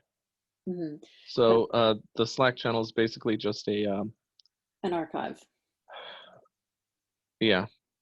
But within the Discord, if you just message the people that were active and just say, hey, the National is doing this now. If anyone is interested in not necessarily doing the whole process, but being there at the beginning of the conversation as they figure out how to do it, it would be really great to have some folks that, were inspired to do it at the state level who have time. Because my perception is like both you and Brendan are very busy. So you know, you have less time versus someone who was like a consistent state level volunteer. They might be happy to share their sense of like, well, here's how the process went for us. Um, I mean, they're definitely not. I mean, I've been. steps. But just like the working structure that Brendan described, where it's like, okay, we made the separate Slack, we had separate, you know, we had weekly meetings, but we did most of the conversation in the Slack. Yeah, to be honest, like the vast majority of the conversations, like on Slack, we had like the documents and bylaws and everything that were put up, and we all voted on them on Slack, but the majority of ironing out the details was all done on Zoom. Mm-hmm. Like, Yep. Yeah, that kind of stuff, like sharing, like, this is how we did this process. It took us 2 months. You know, what worked, what didn't work, what would we recommend for you all? yeah, because Corey Tiska is our legal expert, which she's not in the national Slack yet. And she doesn't have to be, she doesn't want to. Yeah, but yeah, she's the one that really did a lot of advising for us on what the legal structure and everything wasn't. She has no problem giving legal advice as a volunteer because she's invested in the end result. Yeah, if she wants to join, we will definitely get her added into that channel, and then you know, kind of drive that conversation forward. Okay, I will talk to her and see what I can Would she be willing find to out. step in? Anyway, so you know where the join link is in Slack. I don't actually. I've been meaning to ask how to find that. It is yang2020.com/join-volunteer-Slack. They finally fixed the redirect that's in there. Basically, the invite that's connected to that is good for 2,000 invites, and then we need to replace it. So before it had expired, and it took us a long time to get them to update it. But now they've updated it. Oh, good.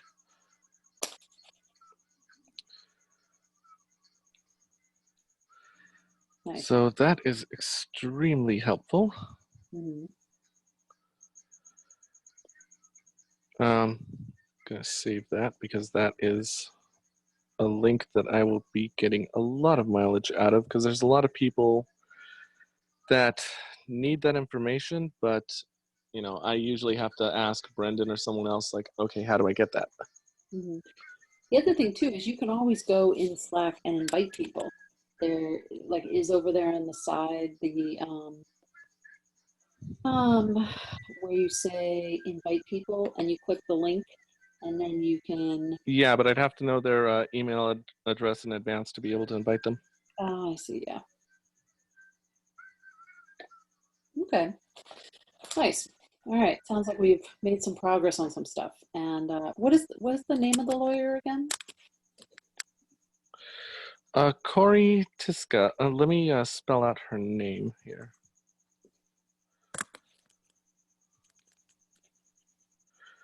And I'm going to go and actually look up the spelling of her last name just to make sure I get it right.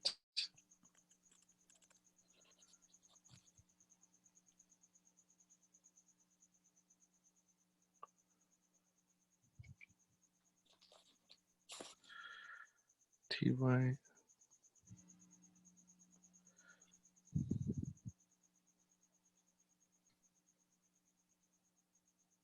Okay. Yeah, so that's her. She only is able to attend some of our meetings due to her busy schedule, but she is extremely good at what she does. Well, I would hope. And like I said, I don't. Yeah, like I said, she's not originally from Arizona, I don't think. Or at least that's what I recall from the previous meeting. So her knowledge of legal issues is kind of broad to not only Arizona but other states. And I know California has some very strict legal rules, as does like. Oh, she's in the national Slack already. Is she? She's under Lavender, Tempe, Arizona, Corey Tisca.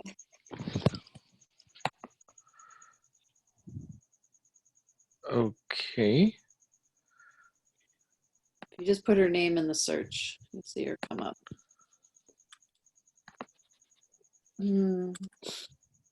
I might DM both of you and just say,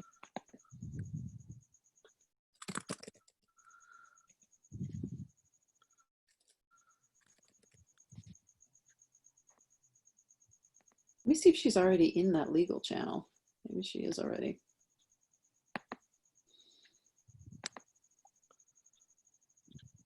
She is. She's already in there.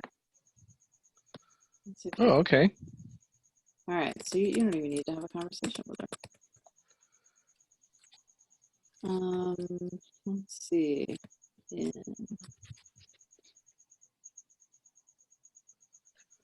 She's in there, but she's never posted.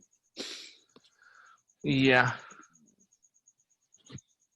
Yeah, she may not. Like, if you have questions about how we got set up, you know, obviously she'd be able to answer that. But now that you know who she is, it makes it a little bit easier to connect with her. Yeah, let's see.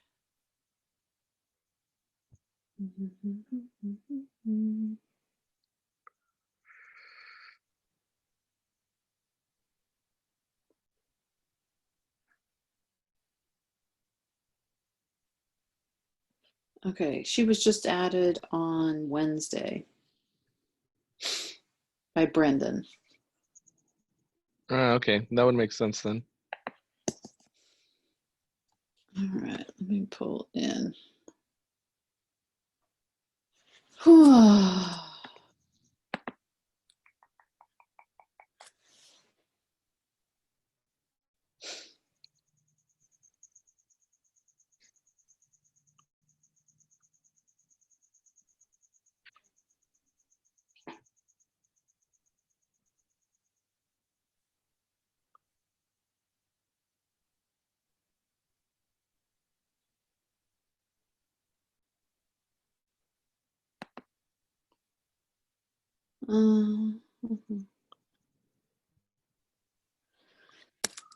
Whatever.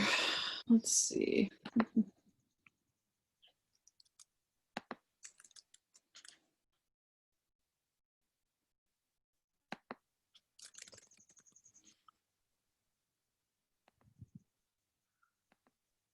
Oh, on a fun fact note, since we're sharing information that is classified, so to speak, a member of the Yang Gang played probably one of the greatest April Fool's pranks ever. However, it backfired on her. It wasn't intended to be as big as it was. So she had posted up on Twitter that she worked for Humanity Forward as their new science policy advisor. And because she actually does work for Deloitte as a consultant, people took it seriously. Andrew Yang actually commented, "Welcome to the team," and Van Jones retweeted it. And so then not wanting to oops.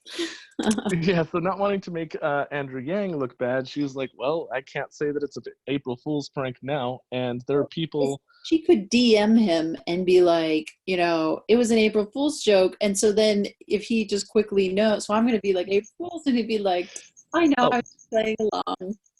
Oh, so here's where it gets interesting. So because it had taken a while, members of the board actually went to her to try and get a message to Humanity Forward faster. To which I had to privately message some of them and be like, guys, she's not really working for HF. It was an April Fool's prank.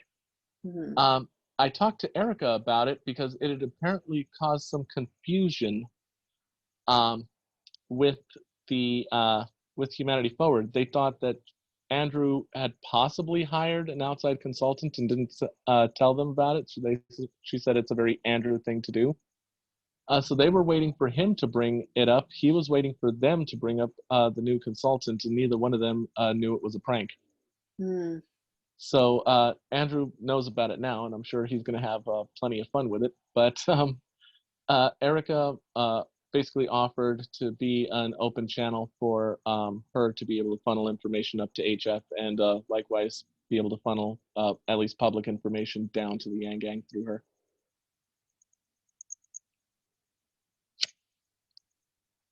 So that was kind of cool, but very awkward. And yeah, because she's really afraid of getting hate mail, Erica is keeping it a secret, and I'm hoping, you know, anyone that knows that, you know, she's not.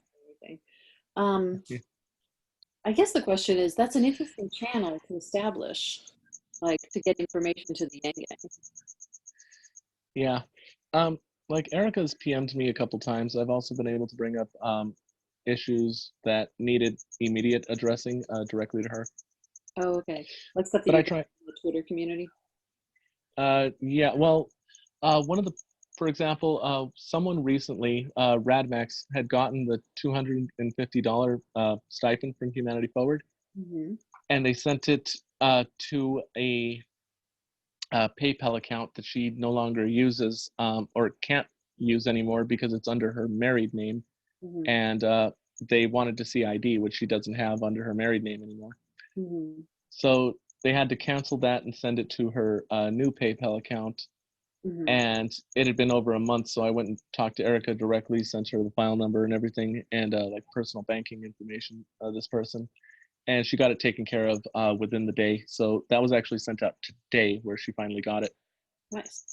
Yeah, that's weird because the email support team is, you know, like that stuff is like handled really fast. So if anyone ever has any problems, if they just email that info at Humanity Forward. Oh, they had. Move at Humanity Forward, it gets super fast. Rad had been trying to get this taken care of since early February. So it was kind of a, or not early February, sorry, early April. So it's been a while, and yeah, Erica decided to handle it personally, since the person she'd asked to do it earlier apparently still hadn't gotten it done. She went and just took care of it personally today.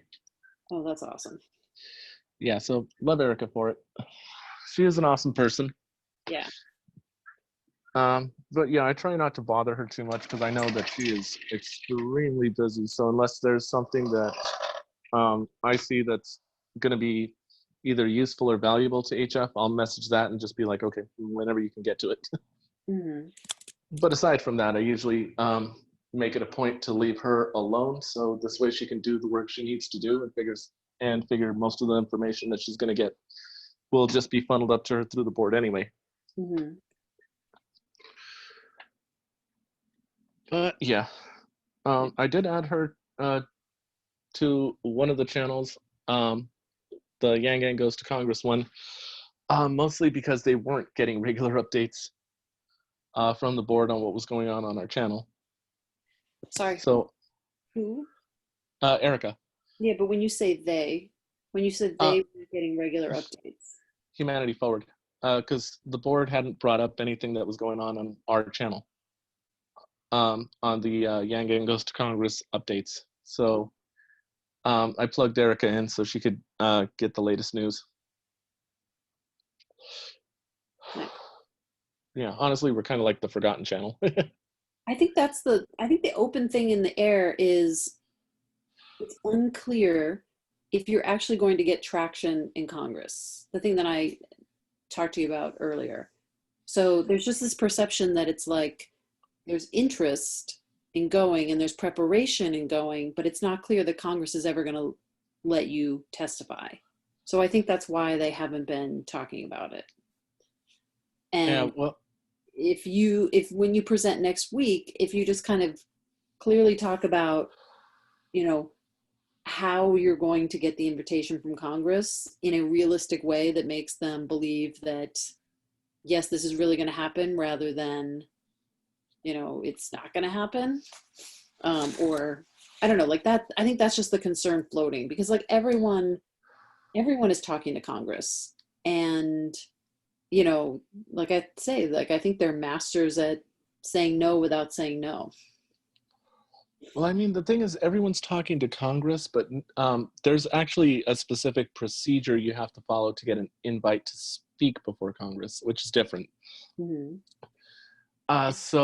And talking about that, like, that's actually quite interesting. Like for next Sunday, if you're like, this is how one gets an invite to Congress, and this is, when we're going to know. It's like they said, don't call again until we come back into session. And then, that like real logistical piece of how are you going to get there? yeah, so give like the nuts and bolts kind of details. I can do that. You only have 2 to 5 minutes to talk during the presentation. But I'd say if you could clearly be like, what is the realistic way that anyone ever speaks to Congress? Like, is there a particular bill where someone is invited to testify? And then who is that's going to invite you to testify? And yeah, because it's not just a particular bill. It's also, because there's more than one way to get invited to testify before Congress. But it has to be typically on 3 things. One, it has to be something of interest that Congress is talking about right now that they need, that they're open to more public perception for. And there's actual like waiting lists and applications that you go through to get that before at least someone on a committee, and then the committee recommends you to the larger portion of Congress if you'd like to address them directly. So there's a process that you go through to get there, but the main thing is you have to get the ear of a staffer. That's the way that the vast majority of people that have testified before Congress has been able to get around to doing it, because there's specific staffers that handle that sort of thing that are on task forces that their entire job is just to get people scheduled. So when you talk to your congressperson, you don't just generally ask, hey, can I testify before Congress? You say, who do I need to talk to on the staff that handles scheduling for that? And then they transfer you to that scheduling person, and then you discuss the interest and why it's important for Congress to hear it. And then they will actually be the one to get it approved and scheduled. Mm-hmm. And then the other thing that Brenna implemented is they don't want the working groups to report unless they have some progress. Like, that's why regional organizing didn't make a report today, because they had no progress to report. So just like, I can see like next week, you're kind of like, hey, this is what's going on. And, and then there'll be another point where you have like okay, now they're back in session. There's the staffer, we have a schedule. And then like, that's the next one. Because like some of the working groups, I feel like they're going to tighten the rein on this a little bit.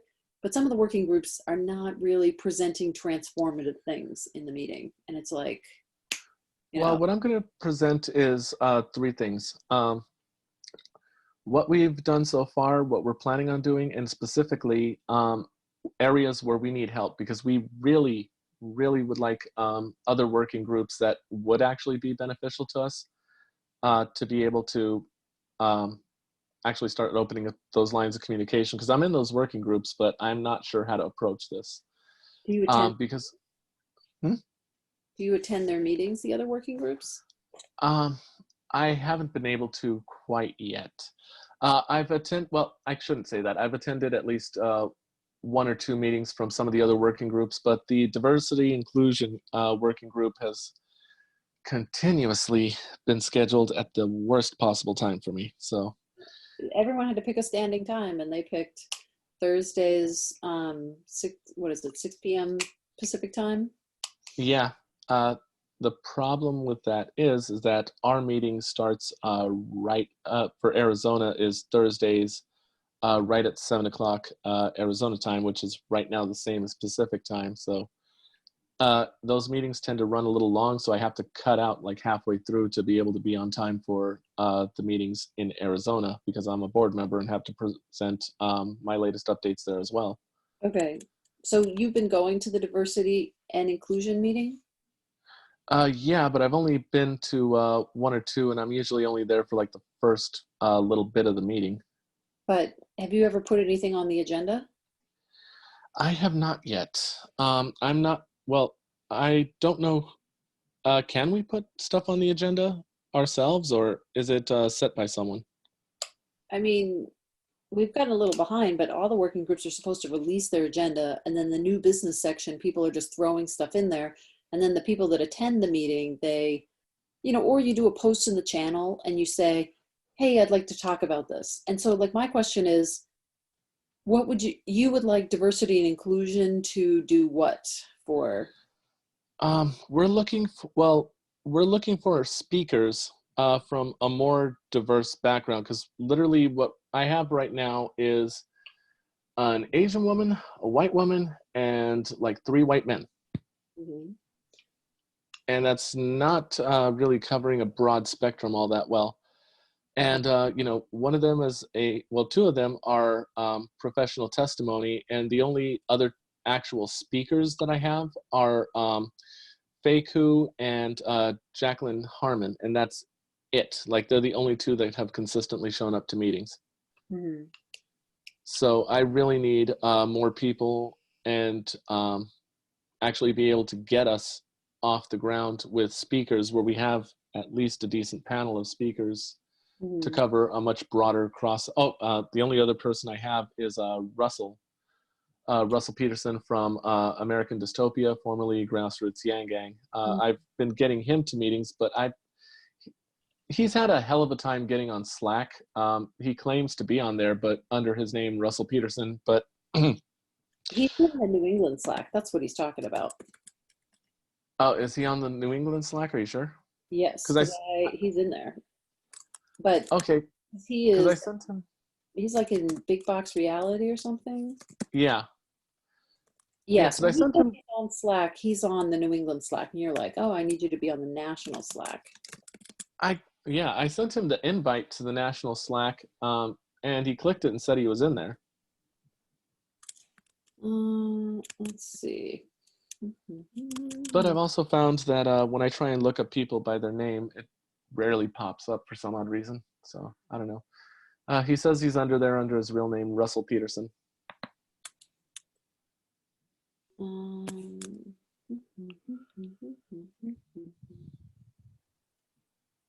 Yeah, because they might have done some phone banking at some point.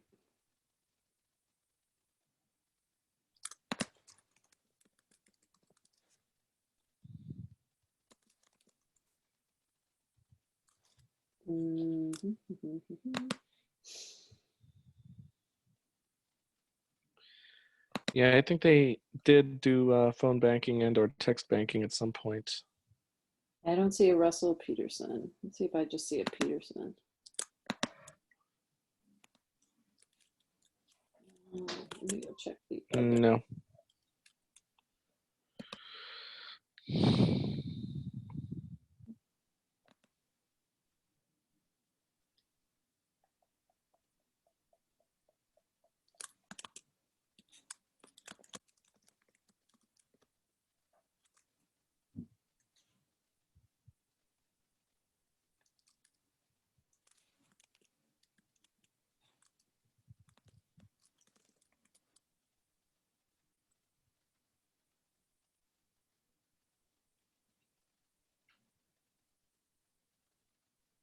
Oh, there he is. He's already on there. He's inactive. He is beyondboxreality@gmail.com and just Russell. So he's already on the national Slack. So maybe he just needs to reset his password. Okay, that might be why I can't find him then, because he's well, I don't know, because I could find Fred the Felon. Yeah, so then let's see. Do you just want to add him to your channel? Yeah. Yeah, so you can just search for Russell. When I search for Russell, nothing comes up. Or actually, let me see here.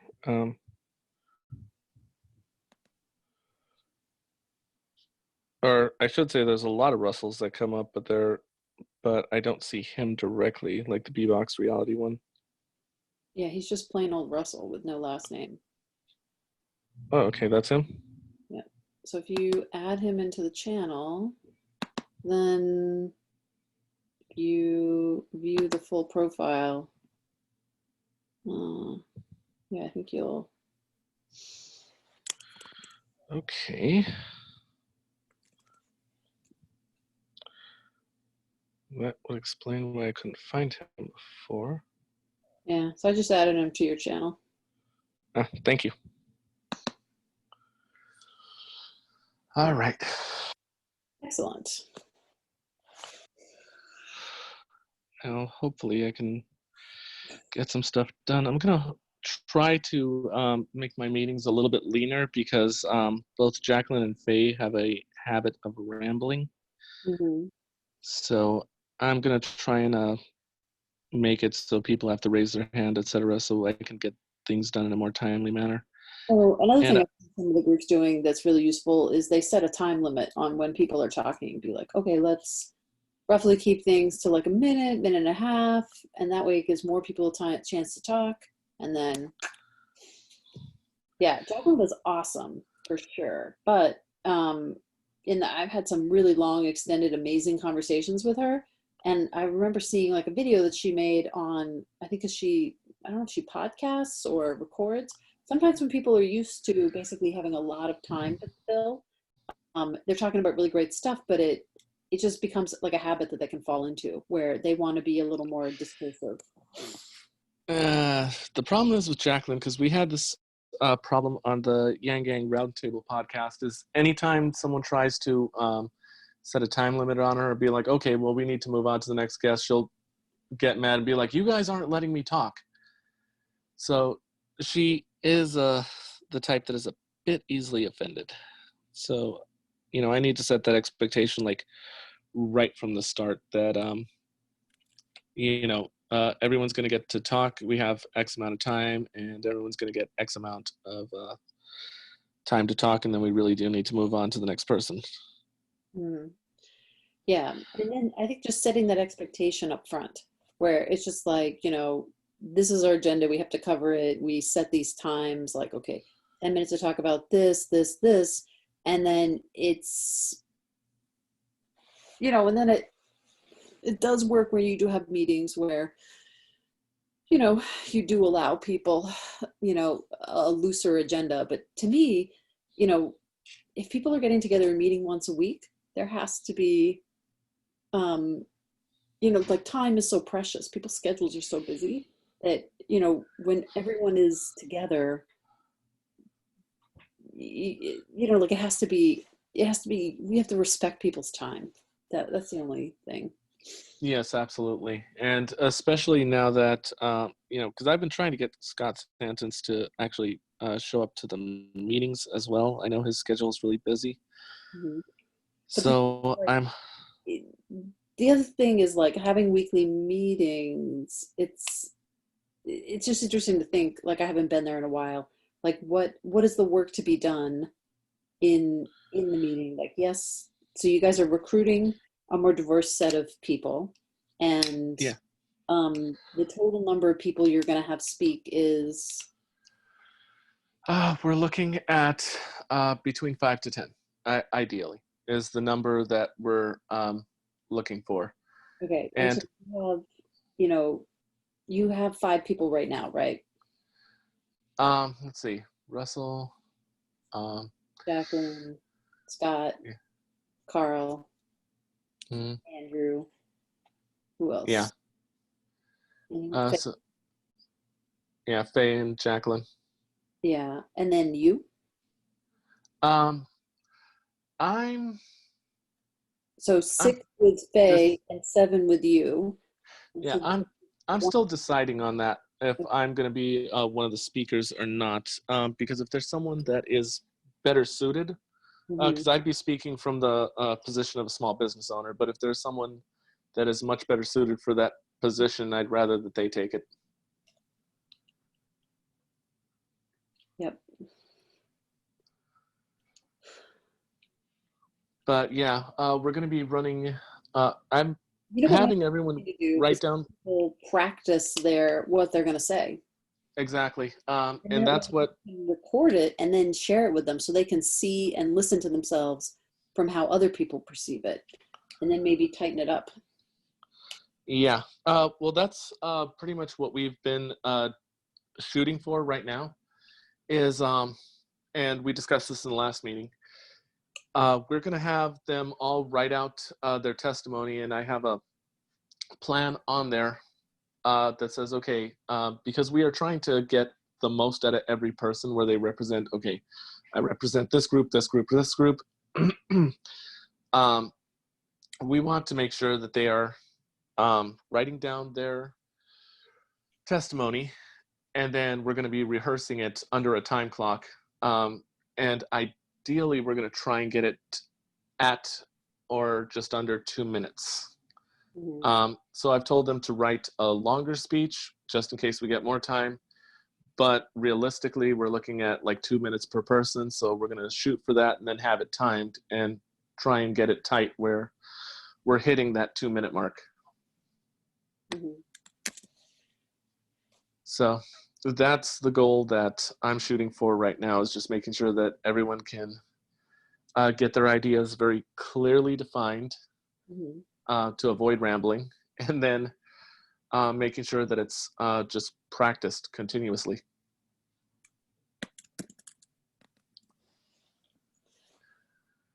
So that'll probably be another short point that I'll bring up in next week's meeting. Is, we're making sure that everyone is getting their information tight. Now, I am willing to open up more speaker spots, but it really just depends on what type of medium we get and what type of time limit that we have. And those are details that I won't know until Congress opens back up and we can get that official invite. But myself and Hannah are basically pushing in the background, just working our way into those staffers to be able to get more specific information from them, or at least kind of draw out what kind of time we can expect if we do get it. Even just playing the hypothetical. So that's kind of the way we are. The way we're going about that. Nice.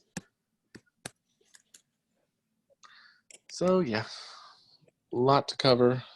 And yeah, my only biggest source of stress has been I'm looking at the fact that I only have 2 speakers that show up to these meetings consistently or get any real information. Yeah, well, I mean, the other thing too is, again, we have to be respectful of people's time. If there's not a reason to meet weekly, then people don't want to meet weekly, So yeah. I can see some people being like, when it's time, I'll join again, but I'm not. Like, we have this in the tech working group where people are like, I'm not going to be in that meeting weekly. I'm going to be doing work, but there has to be a reason for me to show up because they're just busy. Yeah. So I think for a lot of places, we can't expect everyone to come to weekly meetings. Well, I mean, I wouldn't have a problem with that if it wasn't for the fact that I get no one but these 2 showing up every meeting. And it's like, I really need more speakers. I need more people engaged and involved. And you posted in the break room looking for people? I did a while back, but I got like 0 responses. The last person that showed interest was Chelsea, and she hasn't attended a single meeting, so. Yeah, the other thing is, if you kind of recruit out on Twitter or on Reddit, you have a much bigger audience. I mean, there's really only a couple hundred people actively participating in this Slack. And the people who are participating are crazy busy in a lot of the things. Yeah, that's true. I basically that's how I found Carl. Is I just decided, you know what, I'm just going to put this out on Twitter and get this out there. And I'm working on right now. I'm building a formal what's the word I'm looking for? I'm having a brain fart here. A formal application to be a speaker, because like certain people, obviously, if they have above average credentials, they're in just automatically, like Carl. As for other people, because there has been some soft interest from other people that want more information, I think I'm just going to put out this this Google application and be like, okay, anyone that's interested in being a speaker, put your name here, email here. We'll get back to you and see who has real interest, and be able to share information back and forth that way. Because otherwise, I feel like I'm just going to get the same people over and over again, and I'm not going to expand it out to the level I need it to be. So yeah, using the tools I have available. What can I say? Mhm. But yeah, so I've kept you on here probably an hour after you said you needed to go. So Well, it's good to kind of like touch base and hear what's going on, and I'm just exhausted, so I kind of am mentally dead too. So it's my own fault as well. yeah, I'm like really under the weather right now, but I'm trying my best to keep going, because I pushed for 2 days straight, working just 48 hours straight to meet the deadline for both the David Kim and Heidi Briones campaigns, to make sure that I had their press kit and their public statement ready. Nice. All right. Well, I'm going to let you go so you can do that. And yeah, all things to be continued. Yep. So talk to you, I guess, next week. All right. Talk to you then. All right. Later. Later.